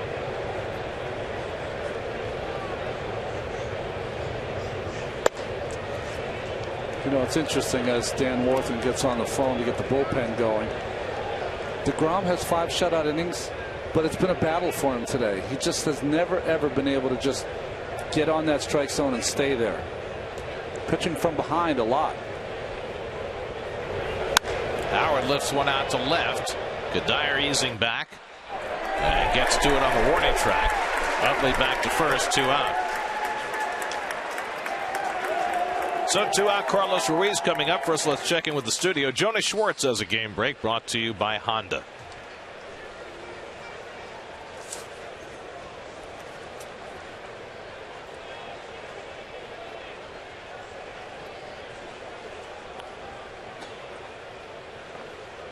All right, Jonas, and now the Mets have the bullpen cranking. Buddy Carlisle, the right-hander, Sean Gilmartin, the left-hander, as Jacob deGrom has reached 85 pitches, working with 2 out in the 6th.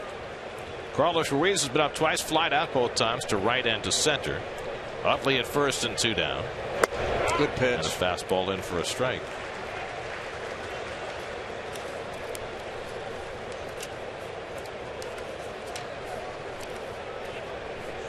These old familiar Philly faces.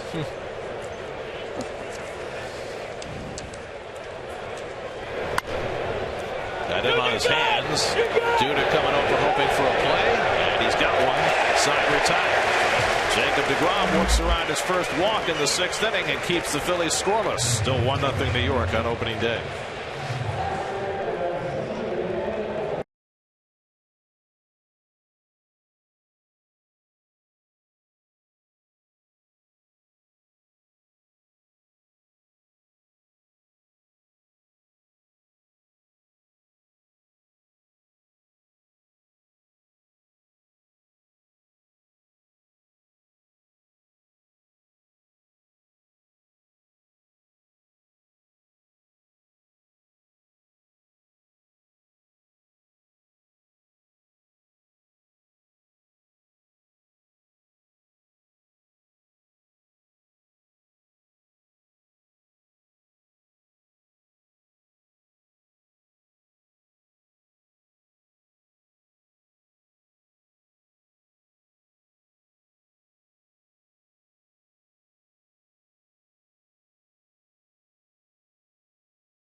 By Citi, preferred card of the New York Mets. By Prism, now your team can collaborate at a whole new level with video walls from Prism. Learn how at prism.com. And by the Honda Dream Garage Sales Event, you can get a dream deal on a standard rear view camera now at your Honda dealer. Lucas Duda leads off the home 6th inning. Mets up 1-0. Takes a curveball for a strike from Aaron Harang. Duda's been up twice, flied out to left both times. Duda, Kadire, and Murphy 3, 4, and 5 in the order for the Mets. Against Harang, who's given up just 3 hits. And he throws the curveball at the feet of Duda, 1-1. It's been a fly ball parade for Harang this afternoon. That's why I was always so impressed in Cincinnati that he would have all that success at that ballpark, because it's a death for a fly ball pitcher. You would think. He struck out more, though, in those days. He had a couple of seasons where he had over 200 strikeouts. Well, he's still a 7 strikeout per 9 inning guy, and that'll play. And he just misses to Duda with a cutter, and now he's behind 3-1. Dangerous spot here for Harang. Kadire waits on deck.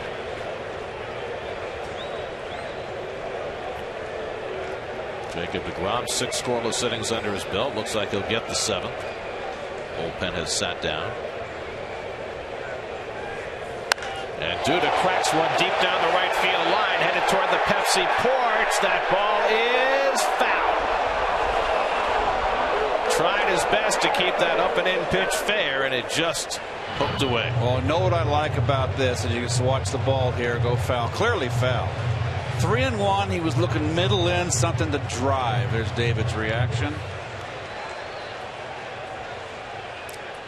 That was a clout. That was hit so high, though, that it was almost above the foul pole, which makes it equally more difficult for the umpire. Alfonso Marquez tracking it well, made the right call. Now the 3-2 from Harang, and Duda hits this one to shallow left. And Fair is there, staggering in the breeze. So 3 sevens on the scorecard for Duda this afternoon. Well, here's the home run again. Well, excuse me, long strike home run. Upper tank. Didn't miss by much. Nope. Guy in a Seaver jersey got it. You have to remember, by the time he gets in the seats, it's already past that foul pole. So 1 out and nobody on. Now Kadire, who's grounded out and struck out.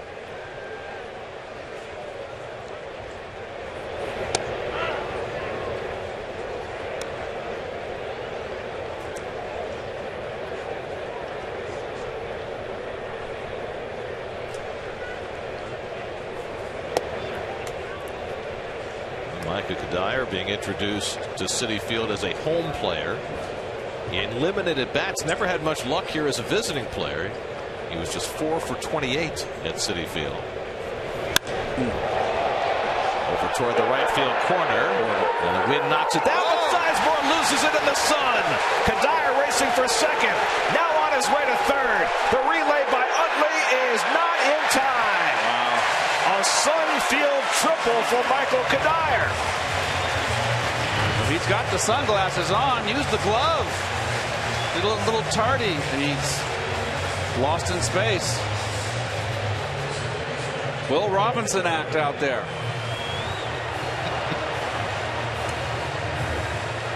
Boy, he just didn't have it at all. You can see the expression on his face. And Kadire, it's a routine fly ball. Now he's going to turn it on. oh, you'll take it. Picked up his coach there. Couple waved him along. Infield in for Daniel Murphy, and a foul ball as he tried to get out of the way. Murphy scored the first run of this game after doubling in the fourth, now trying to get the second run home. Kadire had just 1 triple all last year in a shortened season in Colorado. It's the 42nd triple of his career.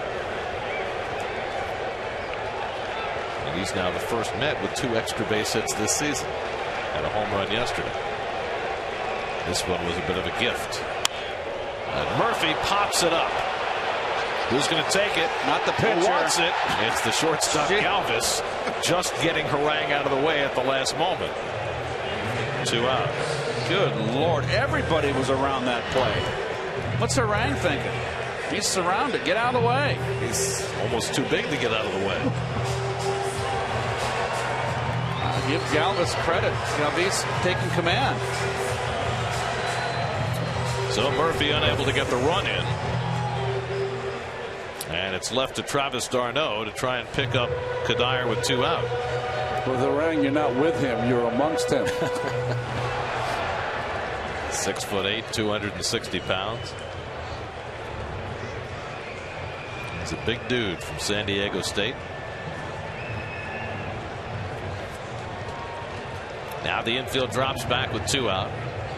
d'Arnaud has popped up and flied out 0 for 2. And has to spin 1-0. Harang was almost like a human eclipse on that pop-up. Well, especially with Galvis approaching, he's not a big guy at all.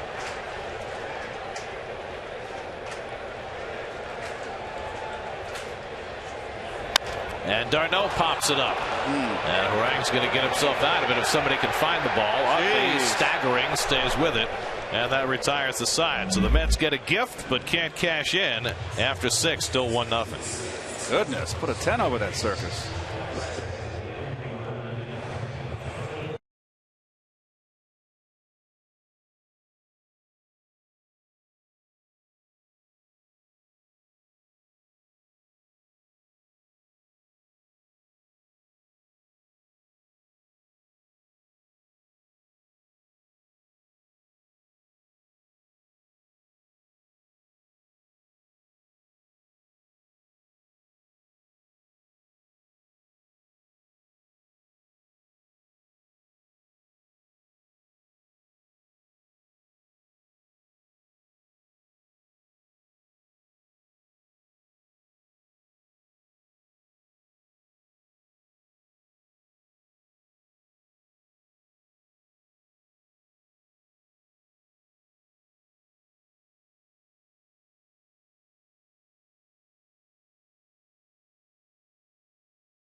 pitch game on both sides. Aaron Harang has done it by getting the fly ball outs. Jacob deGrom has held the Phillies in check. Jerry Blevins, Carlos Torres up in the Mets bullpen as deGrom starts the 7th. And Grady Sizemore, who just lost a ball in the sun, takes a changeup for a strike. Sizemore has flied out and grounded out 0 for 2. No sunglasses at the plate. Cody Asche on deck, then Freddie Galvis, 6, 7, and 8 in the order. And he blew that fastball right by him, keeping it away, 0-2. Well, Sizemore has been pitched away, and no adjustment. He's just looking for something to pull.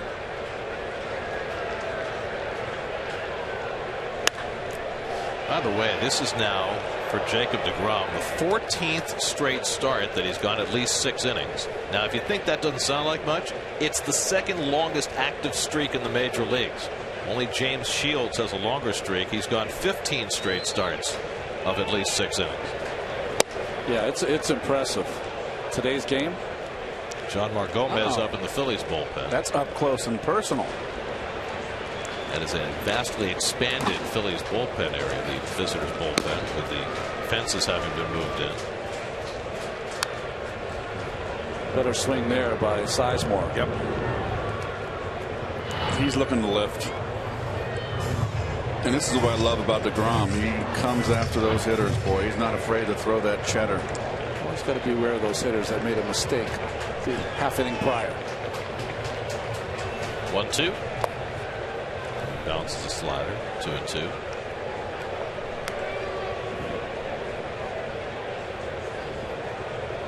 Oh, that's nice. That's cool. The deGrom K's with the combs. Very, very innovative. Not sure creative. Not sure you could get a comb through that. You might want to try a brush.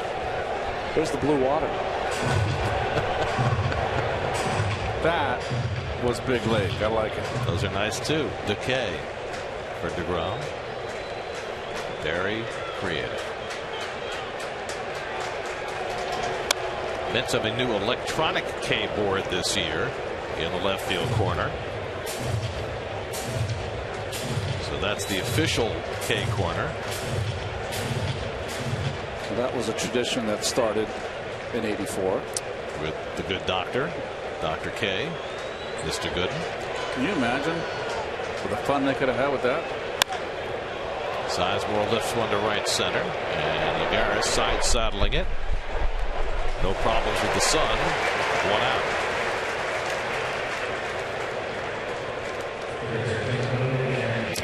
So Sizemore retired. At 6 times in 7 innings, deGrom has retired the leadoff hitter. And now we'll take on Cody Asche, who singled to right field his last time up. Phillies no runs and 5 hits. The Mets 1 run and 4 hits. The Phillies have not been hitting much, even though they're 3-3. They came in having averaged just 2.7 runs per game through the first week. Good curveball by deGrom to get ahead on Asche. Well, don't forget the last at bat for Asche. First pitch fastball. deGrom put that in the back of his head, his filing cabinet in his brain. It's a counter move, right? Yep. Carno sets up outside, and Asche hits one back up the middle for a base hit. Got on the changeup that time. And so Asche has his 2nd hit of the day, and the Phillies 6th.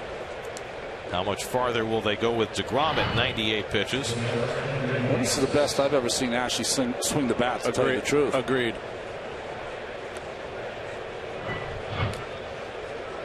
Well, this is no longer the Philly lineup that brought fear into the eyes of a lot of major league pitchers. This is a completely revamped ball club.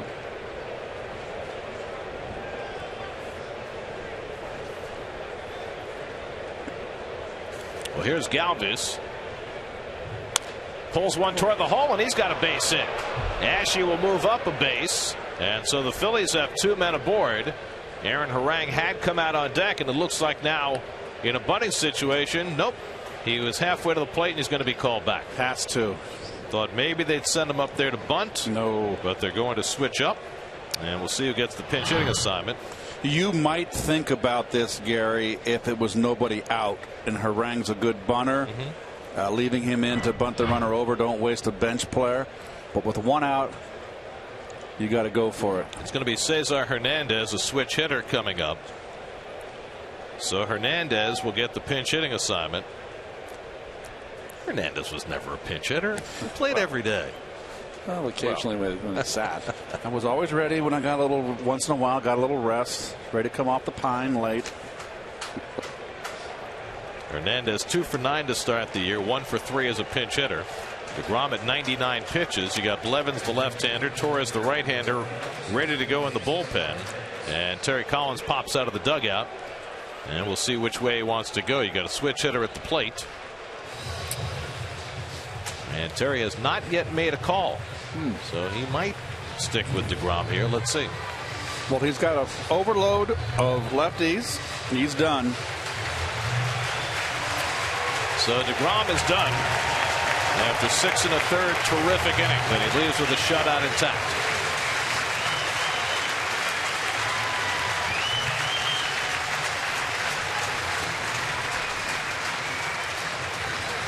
Carlos Torres on his way in. This call to the bullpen brought to you by Verizon.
Jacob deGrom will hope that the bullpen can get 8 outs to protect his 1-0 lead as he takes his exit in his second start of the year. Carlos Torres in to face the pinch hitter Hernandez. Murphy with a nice stop gets the out from his knees. Beautifully done by Murphy to pick off Galvis at second base for the second out. Well, the Mets have played some very nice defense. This is the third nice play from Murph today. And wisely, Flores, realizing can't turn 2, doesn't attempt it. Make sure that lead out. Nice play by Murph. Murphy made some sparklers in Atlanta as well. And Washington up the middle. So now runners at first and third with 2 out, and Ben Revere the batter. Revere is 0 for 3, struck out line to right and fly to center. So Carlos Torres comes in, throws 1 pitch and gets an out. And now trying to get the Mets through this top of the 7th as he faces Revere, who takes it high for ball 1. John Mark Gomez getting ready in the Phillies bullpen after Aaron Harang threw 6 very good innings. Phillies 0 for 4 with runners in scoring position today. And Revere takes a breaking ball for a strike. Nice breaking ball. I don't see a lot of breaking balls from Carlos Torres, but he'll throw them when he's in this circumstance here with the tying run on third base. Revere 1 for 3 in his career against Torres. He misses away with that cutter, and it's 2-1. Starting pitcher out of your hands, powerless now. Brutal. He could win. He could lose. And now Torres behind 3-1 with the rookie left-hand hitter Odubel Herrera on deck. Torres getting underneath that cutter. The ball's just kind of floating to the outside corner. No cut on it at all. Carlos worked a third of an inning yesterday in Atlanta. And there's a strike. He made the adjustment. Sorry, Gary. He made the adjustment there. And there's the other pitcher. Hoping for a run. Hernandez will run from first. Ashe is on third. David Wright takes a few steps in from third base and points to Torres and says, look, Duda's going to play behind the runner. Captain.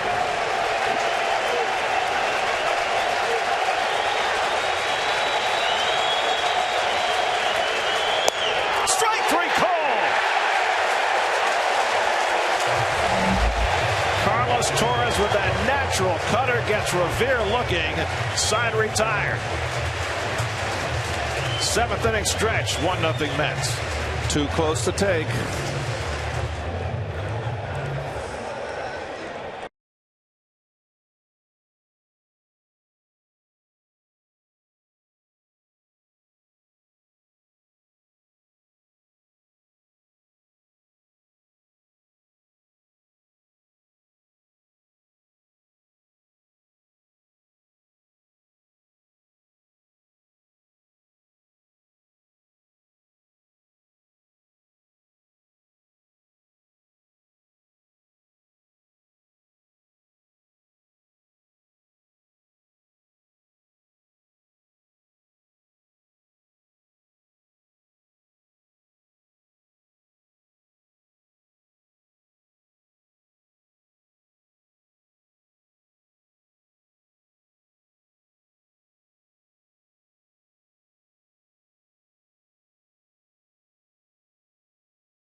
On SNY.TV, featuring pitch-by-pitch coverage, player cards, and in-depth stats. Check out SNY Game Day on SNY.TV, your online home of all things New York sports.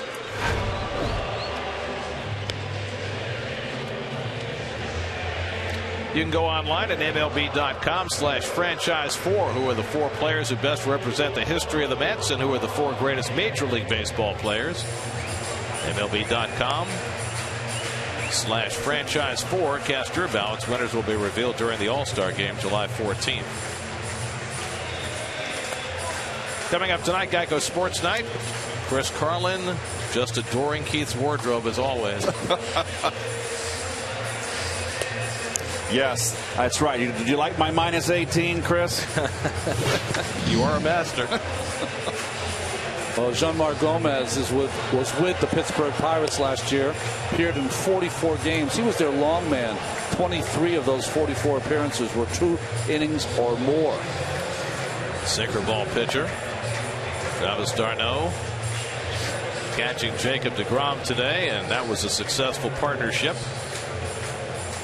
DeGrom gave up a 2-run homer to Ryan Zimmerman in the first inning of his first start Wednesday in Washington. He's now gone 11 1/3 consecutive scoreless innings since. Juan Lagares has driven in the only run of this game. With a runner at third and 2 out of the 4th, he had a sharp comebacker to Aaron Harang, who couldn't locate it in time and get his as Bill Raftery would say, puppies organized. And Lagares was able to beat it out for the infield hit that drove in the game's only run. Lagares Flores in the pitcher's spot for the Mets in the home seventh against 27-year-old Jeanmar Gomez, a sinker ball pitcher who fires outside for for strike one at the corner. So Harang went 6 innings, allowed a run on 4 hits, 2 walks, 1 strikeout, lots of fly ball outs. On a day when the wind has been mostly blowing in, Lagares trying to push a bunt. 0-2. For Jacob deGrom, he's now made 24 major league starts. 7 times now he has not allowed an earned run. He has been quite the phenomenon, or as they say, the deGrominator. Well, on a day when, yes, very nice. The Wunderkind. deGrominator.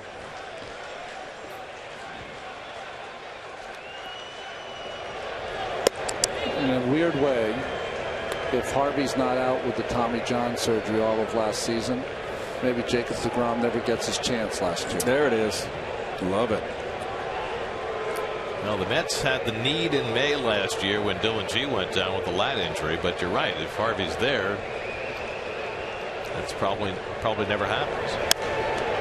Now, I know we've had a lot of shutouts early in the season, and I know there's an article written, a very good article written by Joel Sherman about the league baseball having to do something with shutouts. I think the 1-0 game is a wonderful ball game. That's just my opinion. I don't think the game has to be anything done to the game. I think it's the offenses that need to adjust. They're still trying to find their way out of that walk and home run mentality that predominated during the steroid era. The home runs are down, the walks are down. It's time to try something else, and teams are slowly picking that up. The walk, home run, strikeout, because it's not appealing to fans. No one wants to watch a team strike out 13, 15 times a game. Well, especially if they're not hitting 3 home runs a night. Yeah, you're right. You know, right. The strikeouts without the home runs are really unappetizing. 1-2 to Lagares, and he goes down swinging on the fastball. So Jeanmar Gomez strikes out the first man to face him. Gomez is a nice little pickup for these Phillies. Well, you see last year, 69 1-0 games, the most in almost 40 years. Last year, the batting averages were lower than they had been at any point since before the DH in 1972. Here's Wilmer Flores, who's flied to right and lined out to center.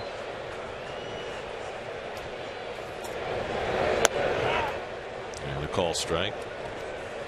When you look at offenses right now, Keith, do you see those adjustments slowly being made?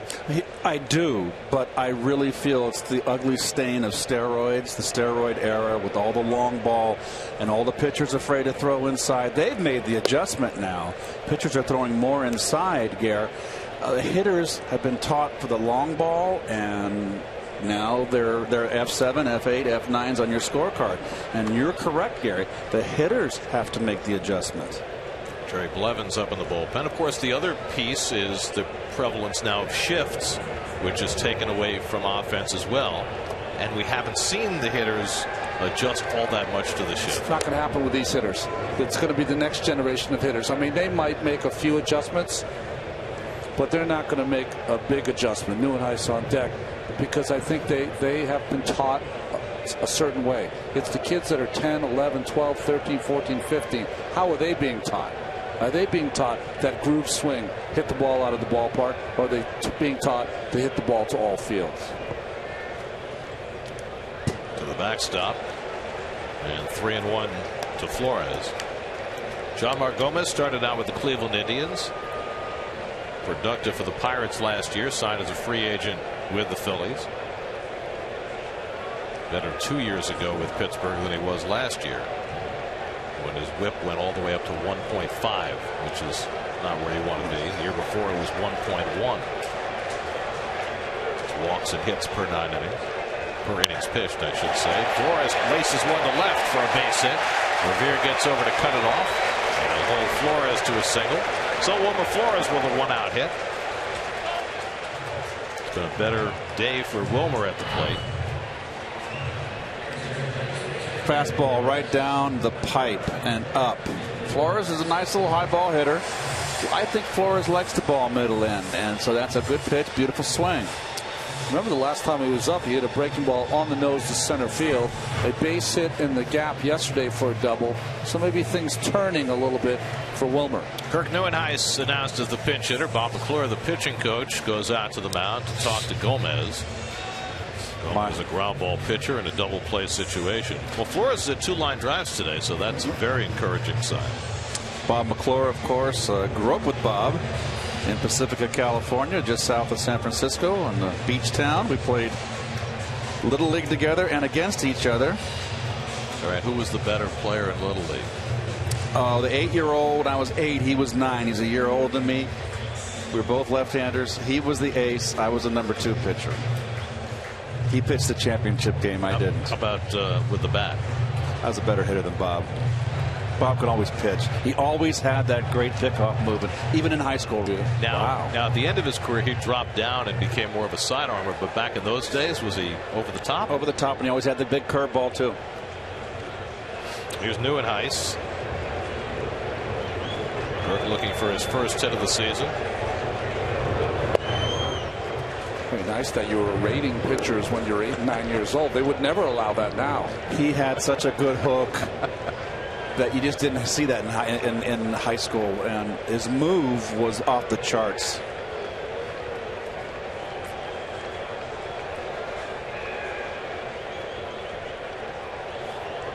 Neuenhuis batting for Carlos Torres, who did a terrific job getting a couple of outs in the last half inning. So Jerry Blevins up in the bullpen.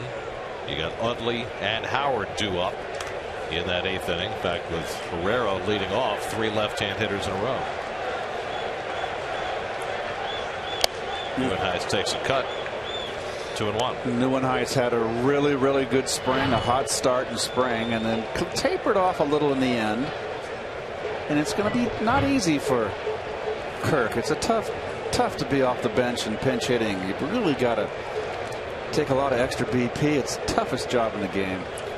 And with this outfield, it's going to be awfully hard for him to get any starts, because Mayberry is going to play against the left-handers, which means that somebody's going to get a day off, whether it's going to be Granderson or Kadire or Duda. Right. And if he spells, say, Kadire one day, then you have no left-handed bench. The way it's constructed right now with only a 4-man bench. Hits this one out to center, chasing Herrera back, and he gets there to make the catch. Well, the ball's really just not going anywhere today. That ball went the furthest of any ball hit so far today. Neuenhuis very strong. So 2 out. Flores still at first. It's always hard to tell with the flags here, because you look at those flags, they're blowing to left, to right. Those flags blowing the other way. It's always been the case here in Flushing, and Shea, and here the winds tend to swirl around the ballpark. There's no true wind direction. Here's Granderson, who was robbed of an extra base hit on a brilliant play by Ben Revere his last time up. Granderson 0 for 2 and a walk.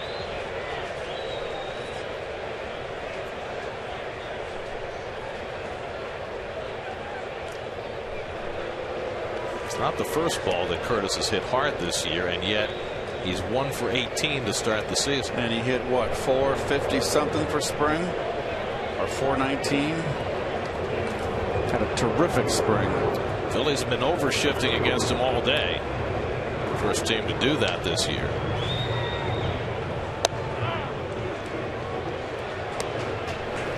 Well, the first month of the season wasn't very good for Curtis last year either. He was getting his feet wet last year. New team, same town. More comfortable this year. One thing he is doing is getting on base. Another walk today, his 8th. He's trying to take one at left field with that shift on, as he did his last time up. Don't think we're going to see as much shifting against Curtis if he keeps swinging the bat the way he is, because he's focused on using more of the ballpark.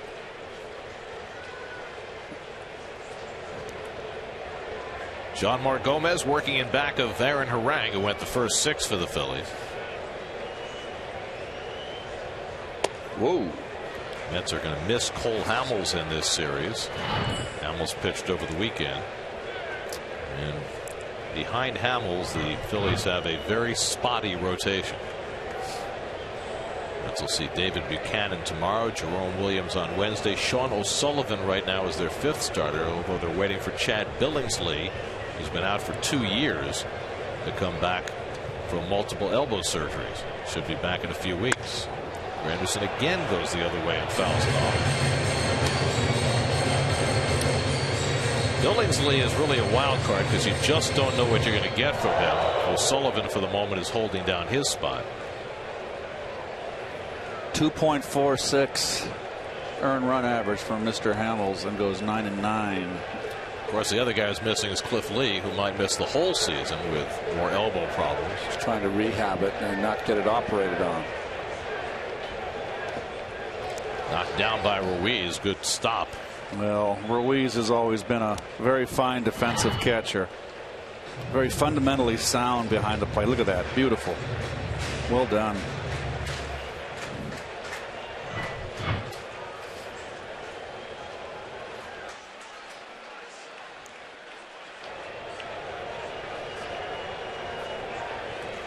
Two and 2 to Granderson. David Wright would be next if Granderson can keep the inning going. Flores at first and 2 down. And Curtis tries to hold. He had him.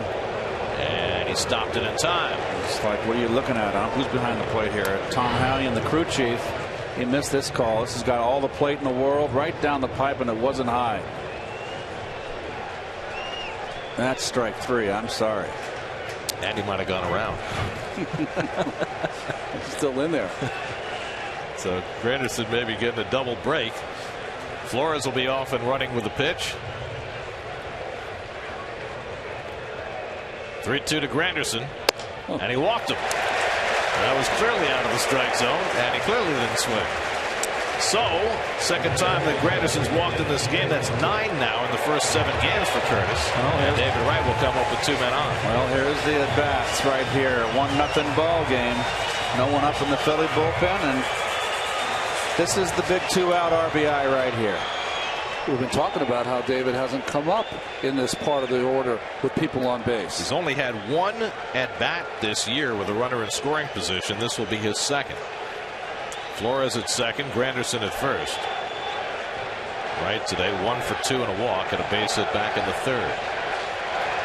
This big crowd looking to explode with Wright at the plate.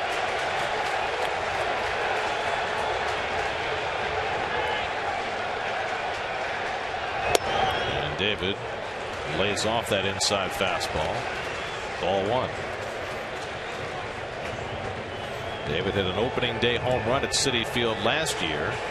Hit it off a guy who's now his teammate, Jerry Blevins.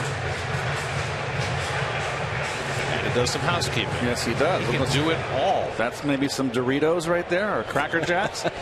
Are you hungry? Was it yours?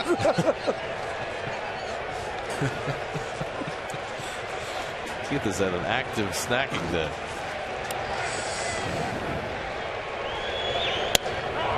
Ooh. Hit that one in for a strike, and David didn't think so. 1-1. Thought it wrapped around the strike zone, and I would kind of be inclined to agree. You never know.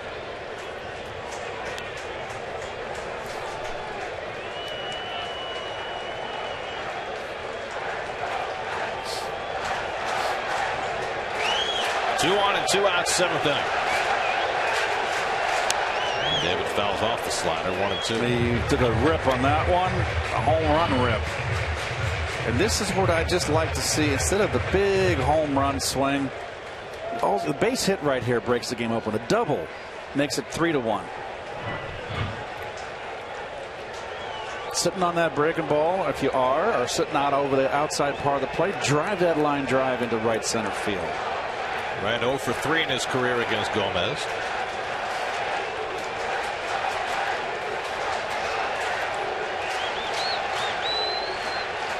One, 2. David flies one down the right field side. That'll go foul.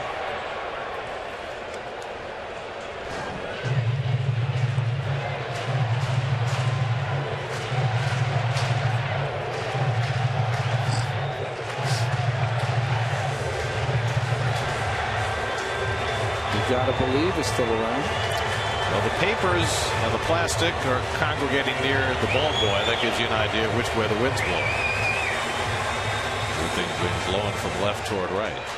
So Tug McGraw still lives. That one little saying, you got to believe. Old Tug, and it'll be forever in Met lore. It's 42 years ago, 1973. Right, waving at the slider, and Jean-Marc Gomez able to pitch himself out of trouble in the 7th. A single, a walk, and 2 left. We go to the 8th. Mets will go to the bullpen again. Jerry Blevins coming in to try and protect a 1-0 lead.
Horizon trivia question: which Mets double play combination started the most games together? This is going to be an interesting answer.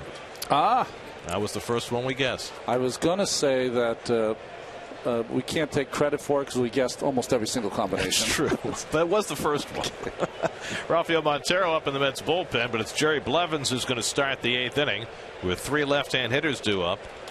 Odubel Herrera, first man up, takes a curveball outside. Interesting that Ryan Sandberg opts not to bat for his young left-hand hitter. He's got Jeff Francoeur sitting on the bench. It's like he's an everyday player. We're going to play him. Blevins yesterday had to go through 3 left-handers. Struck out Markakis, struck out Freeman, and then got A.J. Przinsky on a ground ball. Herrera 1 for 3 today. And he fouls off the fastball, 1-1. Utley and Howard to follow. There's Frenchie, bat in hand. He's been starting against the lefties.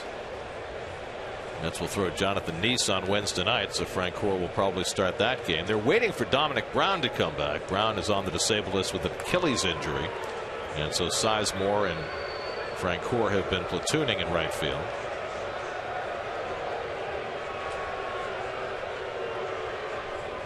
But it looks like they are committed, at least for the moment, to Herrera playing every day in center. And that's why he's getting this at bat here against the lefty. I think he's looked pretty good in center field today.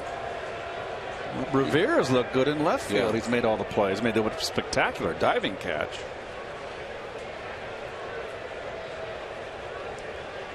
Two-1 for Blevins to Herrera, and he hits it out to left center. Lagares easing over. 1 out.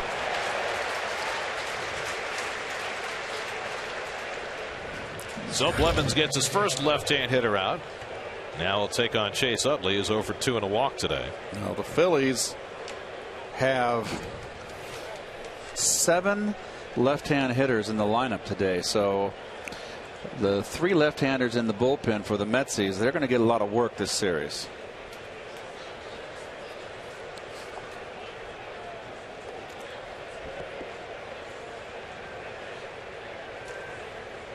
Blevins was on the mound at Citi Field on opening day last year, as we mentioned, wearing a Washington Nationals uniform, and now making his home debut as a Met. Could turn out to be a huge acquisition for Sandy Alderson. Blevins acquired late in spring training,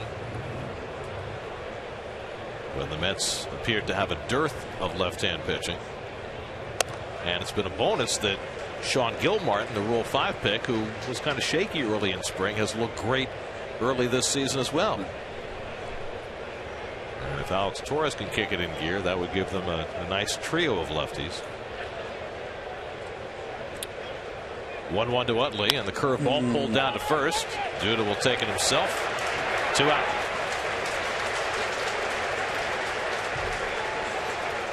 It's one of those where you make a little bit of a mistake. Utley was right on it, but hit it right into the ground. You back it up enough where it gets inside. This is a hanging breaking ball. Oh, it's 1 to row. He got it out enough. Got it towards the end of the bat. Jerry Blevins, when he came over from the Nationals, proved to be the funniest Met.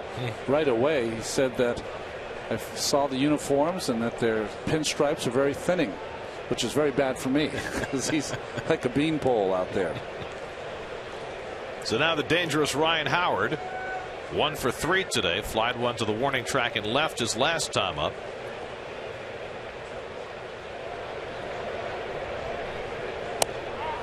And Blevins gets ahead of him with a fastball. Look at the defense of Kadire, Keith, in left field. It's interesting how you've got such a extreme pull shift in the infield and a shading in the opposite field in the outfield. Howard does hit a lot of fly balls to left field. We've seen enough of him over the years. A lot of home runs to left field, particularly in his home ballpark. Not in this ballpark. Into that flower bed in left in Philly, it's been perfect for him. Blevins quickly ahead of him, 0-2. And lays off the curveball. Howard 0 for 2 against Blevins. Carlos Ruiz would be next.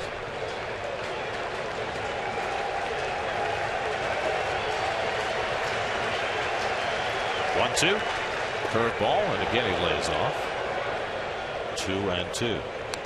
Jacob deGrom went 6 1/3, no runs, 7 hits. Carlos Torres came in to get 2 outs in the 7th. Blevins trying to take care of the 8th with the left-hand hitters. Montero staying busy in case Terry Collins needs him to face Ruiz. Stay with the breaking ball here.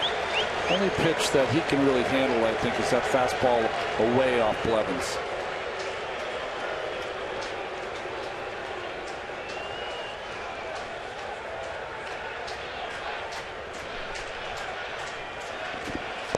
Staying with the breaking ball is the veteran Blevins. Struck him out. Jerry Blevins still perfect. A 1-2-3 inning as he fans Howard with a curveball. Middle of the 8th on opening day at Citi Field. 1-0 New York.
Mercedes-Benz Tri-State dealers. Visit them on the web at searchmercedes.com.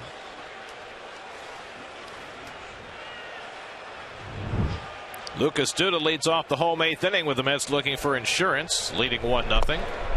Duda hit a foul home run his last time up before flying out to left, as he's done in all 3 of his at-bats today.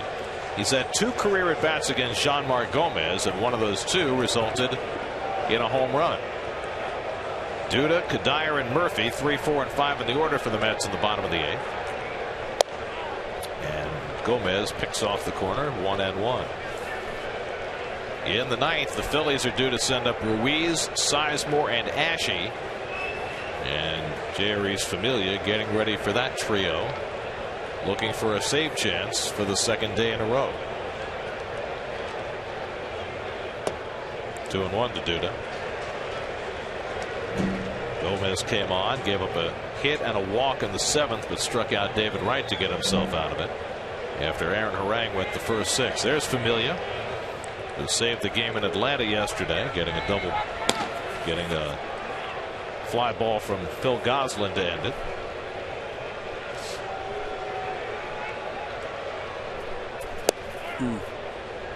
Speed for a strike. 2-2.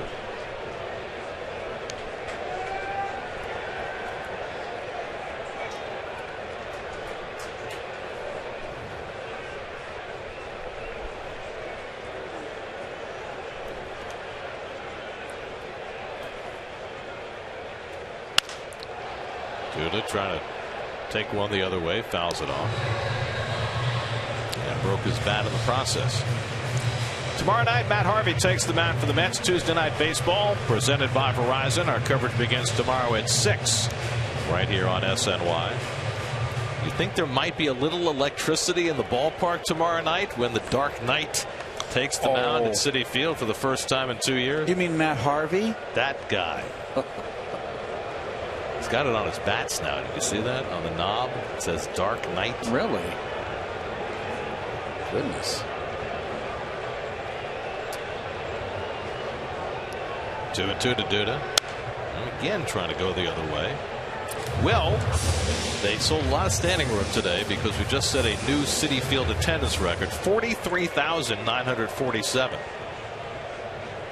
That's great. That's a lot of people. That's great. O'Shea, what did O'Shea hold? 54? 55. I mean, they had as many as 57. That's right. I used to love it when we pack it in, play in front of that crowd. Bask in glory. Oh, you could bask all right. 3-2 now to Duda. Well, let's hope that you have many more crowds like this, because this is fantastic. And it's a beautiful day. It's got great pitching from Jacob deGrom. They've scratched out a run and hoping for more, but might have to try and win this game 1-0. 3-2 to Duda. In the air to right. Sizemore cutting over and jumps at the last moment. Boy, he's had a rough go of it out there today, hasn't he? But he stayed with that one for the first out. Had it all the way. That wasn't the Alfonso Soriano hop, was it? On the first game that you play here with Citi Field with the fences moved in, I don't know if anyone could hit the ball out of the ballpark today. You know, the papers now are blowing in every conceivable direction. They're blowing toward the right field corner. They're blowing toward the left field corner. So not a good day for the hitters to hit one a long way. Michael Kadire takes a letter high strike. Well, Kadire got one up into the wind and the sun in the 6th inning, and Sizemore lost it, and it fell into the right field corner for a triple. Like tumbleweeds on an Oklahoma afternoon. Tumbling. Oh, the old Western song. Very good, Ron.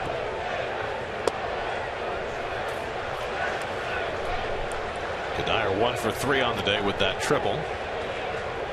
Murphy scored the only run. Lagares has driven in the only run.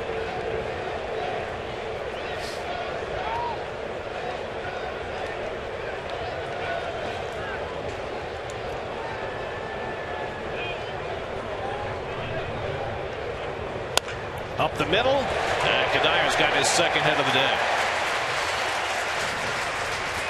Nice hitting, good pitcher's pitch, breaking ball down and away. Watch him stay in and kind of have to reach for it. Drive right to the pitcher, let go with one hand. Nice hitting. 6th hit for New York.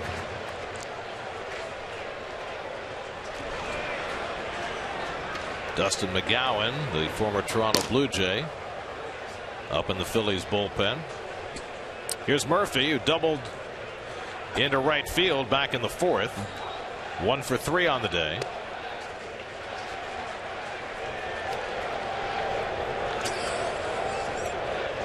Murphy's 2 for 4 in his career against Gomez.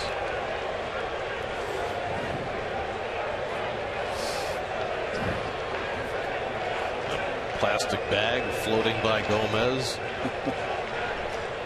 Settling on the infield grass.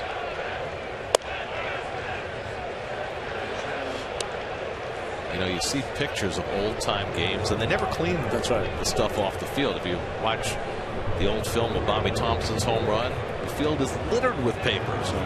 Now they go and pick that stuff up every inning break. Keep the field pristine. Murphy hits it sharply, but right through Utley. Kadire going to third. And the Mets have runners at the corners. It was a perfect double play ball to Utley, but it went right through the wickets. And the Mets in business trying to get some insurance. Well, not ready for the ball. And you never see that from Utley. He knows it. Look at this. He's not looking where his glove is. All you kids, when you get in a set fielding position, you've got to have your glove down facing home plate, and you won't get caught like this. It's an E6, and it's well earned.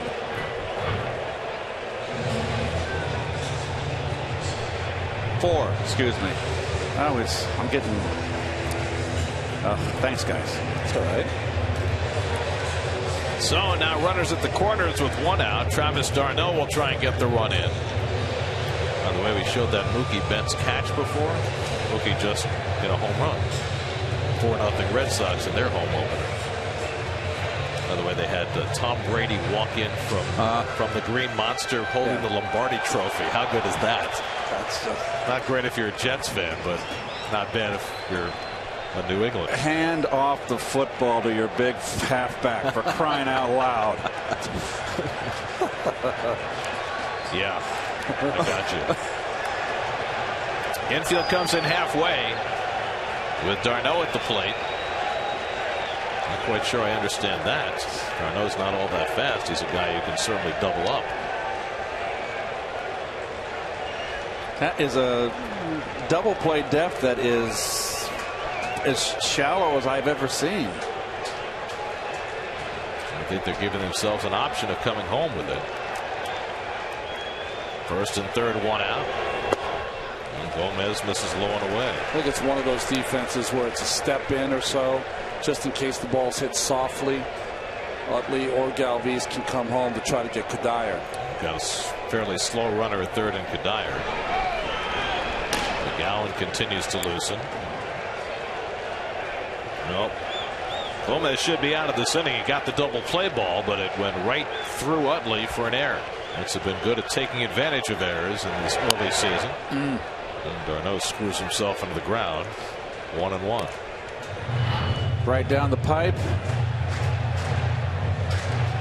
A little sink to it, got under his bat.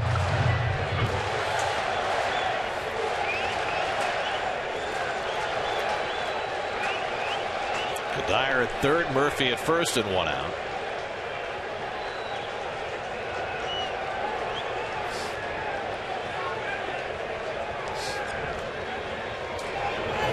And d'Arnaud gets it in the air, but not all that deep. Kadire tagging at 3rd. Revere does not have a strong arm. Kadire's going to try it. Here comes Revere's throw. Not in time. 2-0 New York. Sacrifice fly, Travis d'Arnaud. And the Mets take advantage of Utley's error to tack on an insurance run.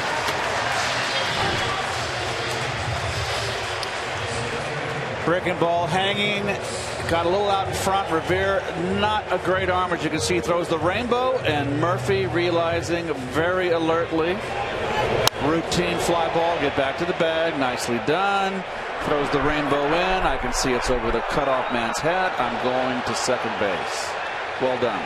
So that puts another runner in scoring position. Now they're going to walk Lagares intentionally and pitch to Flores with 2 men on. This is interesting because Flores has certainly swung the bat better than Lagares has today. Lagares had that one deep drive his first time up. And the infield single to drive it a run in the 4th, but Flores has hit a couple of bullets today. What do you think? Just playing into the force, I guess, is what Ryan Sandberg's doing. I wouldn't want to put another run out there, potential run to score. Ron, would you? A double? I'd like to see Lagares, who chases bad pitches. I'd like to pitch him in a way that I would try to get him to chase some pitches, get himself out. I mean, you get a double now in the gap. It's 4-0. I wouldn't want to put another runner on base.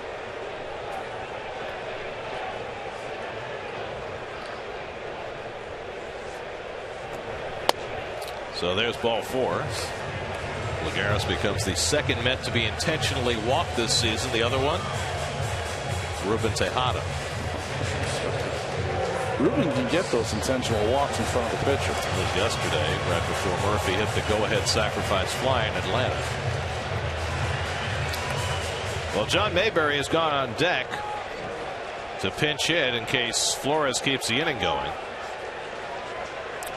That's up 2 out and 2 on. Flores 1 for 3. Ripped a base hit to left his last time up after lining out to center field in his previous at bat. Murphy at second, Lagares at first. And Flores takes off the plate for ball 1.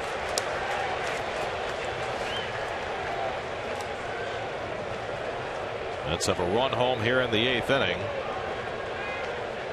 Again cashing in on an infield error. He did that successfully in Washington to win a couple of games. Slider misses inside, 2-0. We saw this in Washington, didn't we, Keith? We said this is a perfect time for Flores here. Should catch a fastball 2-0. 2-0 is always sweet in a big RBI situation. This is the at-bat you can break a game open. Familia staying ready. Flores looking for his first RBI of the season.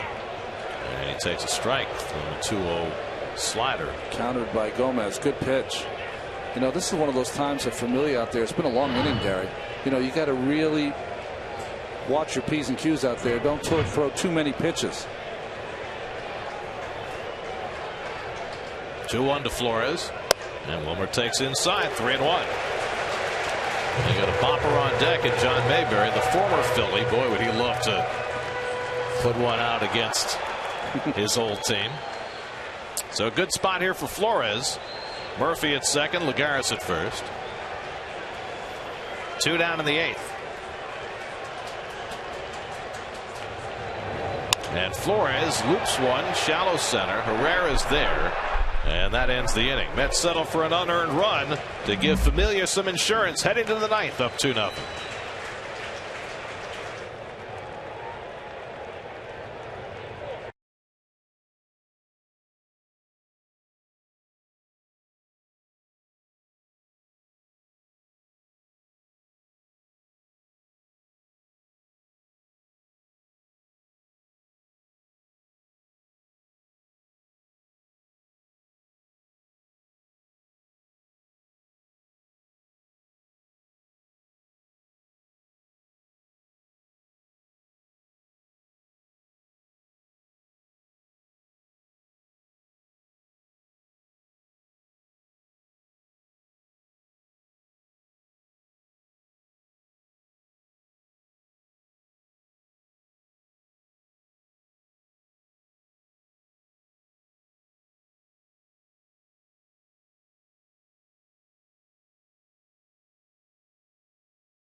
being named the closer. Now he gets to do it 2 days in a row. Well, he was awfully fun to watch yesterday. Strikeout of Gomes on a great slider. But he'll be pumped up here at home. Carlos Ruiz, Grady Sizemore, Cody Ashe, the 3 scheduled hitters for the Phillies in the top of the 9th. Carlos Torres and Jerry Blevins have combined to get 5 straight hitters out of the bullpen for the Mets, and Familia trying to pick up on that. And Ruiz takes the slider for ball 1. Ruiz 0 for 3, flied out twice, and then fouled out to Duda his last time up. That's looking for their first shutout victory of the season.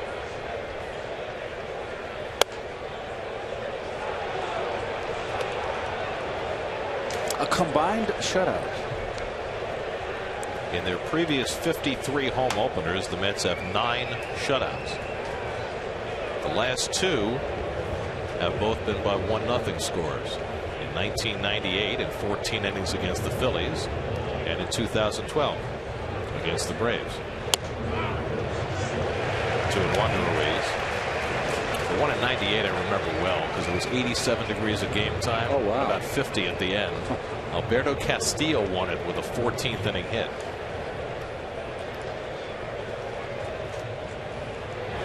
And then we went straight to the welcome home dinner. History repeats itself. Nah, I don't think we're going 14 today. But you never know. 3-1 to Ruiz leading off. Cole Hamels looks on.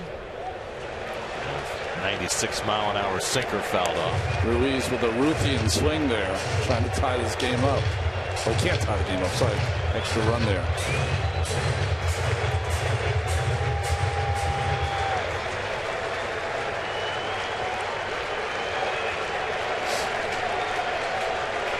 Those insurance runs in the bottom of the 8th always look big, don't they? Huge. 3-2 coming. And it's outside. It looks even bigger now. As Ruiz draws a leadoff walk. Heck of an at bat for Ruiz. And that is a no-no with a 2-run lead. Just missed. A little bit low. So now it's Sizemore, who's gone 0 for 3 today.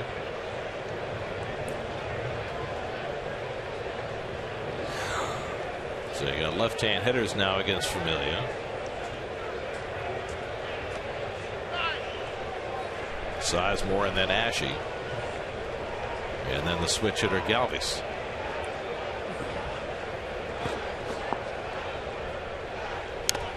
And Sizemore goes after that first pitch at 97 and fouls it off.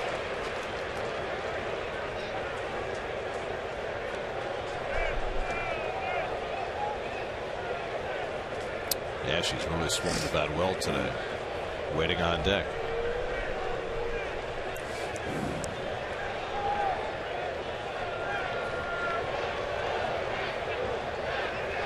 And Sizemore tries to lay off, and he stopped it. And Bruce Dreckman gives him a pass, 1-1. It was worse than a lot of them we've seen, huh, Keith? Well, they used to be automatic. Well, that's the. He definitely. What the heck were you looking at, huh? Yeah, he spoke at that one.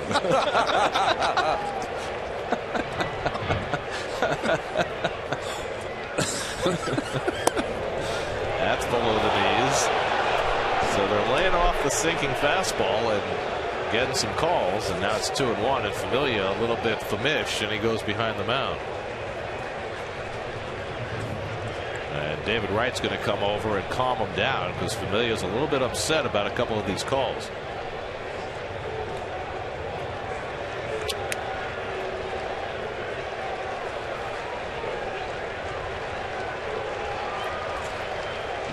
Nope.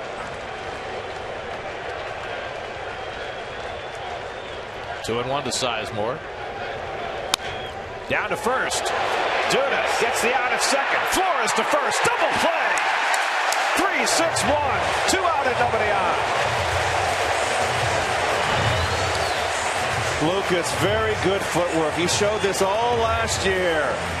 Look at that. No wasted motion. Perfect feed to Flores. Well done. Late slide by Carlos Ruiz. Almost got one in the noggin. Great job by Familia covering, too. So the Phillies are down to their final out. And Cody Ashe, the batter. Ashe's at a base hit to right and a base hit to center his last 2 times up.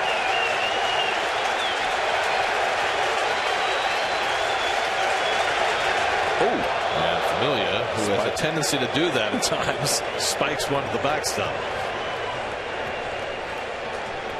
I mean, it's one thing to throw a slider in the dirt. It's another thing to throw a 97-mile-an-hour fastball in the dirt.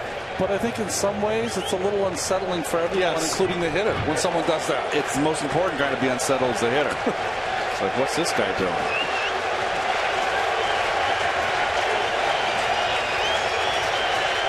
To Ashe, and the slider misses.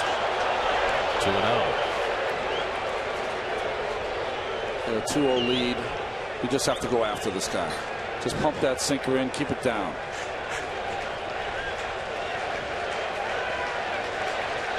Jerry's got snacks. Now it's 3-0. Well, Familia's already put himself in a bad spot with a walk and gotten it erased. Might put himself right back in the same position again. Freddie Galvis, the on-deck batter. Pitcher's spot behind him. 3-0 to Ashe. There's a strike.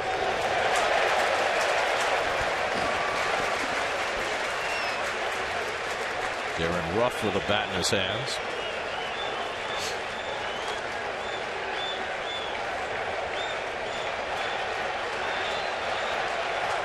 .3-1 coming. And Ashe hits one to center. That's where Lagares lives. And the ball game is over. Jeurys Familia comes on to save it for Jacob deGrom. And the Mets win their home opener as they shut out the Phillies 2-0. Well, just an outstanding job by Jacob deGrom to get into the 7th inning. But the bullpen has just been outstanding for the Mets. Torres, Blevins, and Familia untouched in this ball game. Familia with his 2nd save, back-to-back. And deGrom evening out his record at 1-1. Lost a tough one in Washington. The Mets taking advantage of the opposition making errors. They had 6 unearned runs scored in that opening series in Washington. They got one here today, but one was all they needed, and that was the RBI single. Back to the mound off of the glove of Aaron Harang. So the Mets, before the largest crowd in Citi Field history, win their home opener. For every Mets win, the Mets Foundation is proud to contribute $2,500 to the Cats Women's Hospital and the Cats Institute for Women's Health. For more information, visit NorthShoreLIJ.com/KIWH.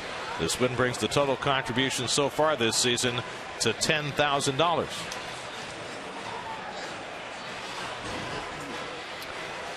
Huge crowd at Citi Field. A spectacular day weather-wise. And the Met fans get to go home happy. Let's go downstairs to Steve Gelb. Steve? Gary, here with the captain, David Wright. David, record crowd here at Citi Field. I know it's one game, but how much more fun is it to win in front of these guys? Yeah, the crowd brought it. Thank you, guys. That was fun to play right there. Thank you.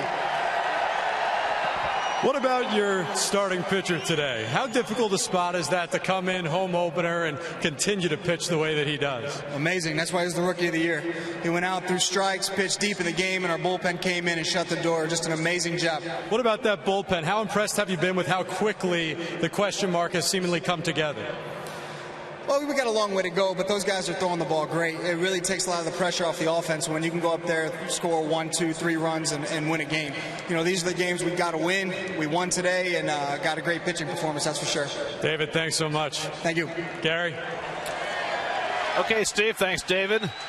As the Mets win their home opener, go back above 500 for the season as they blank the Phillies behind Jacob deGrom. We'll come back with much more from Citi Field in just a moment.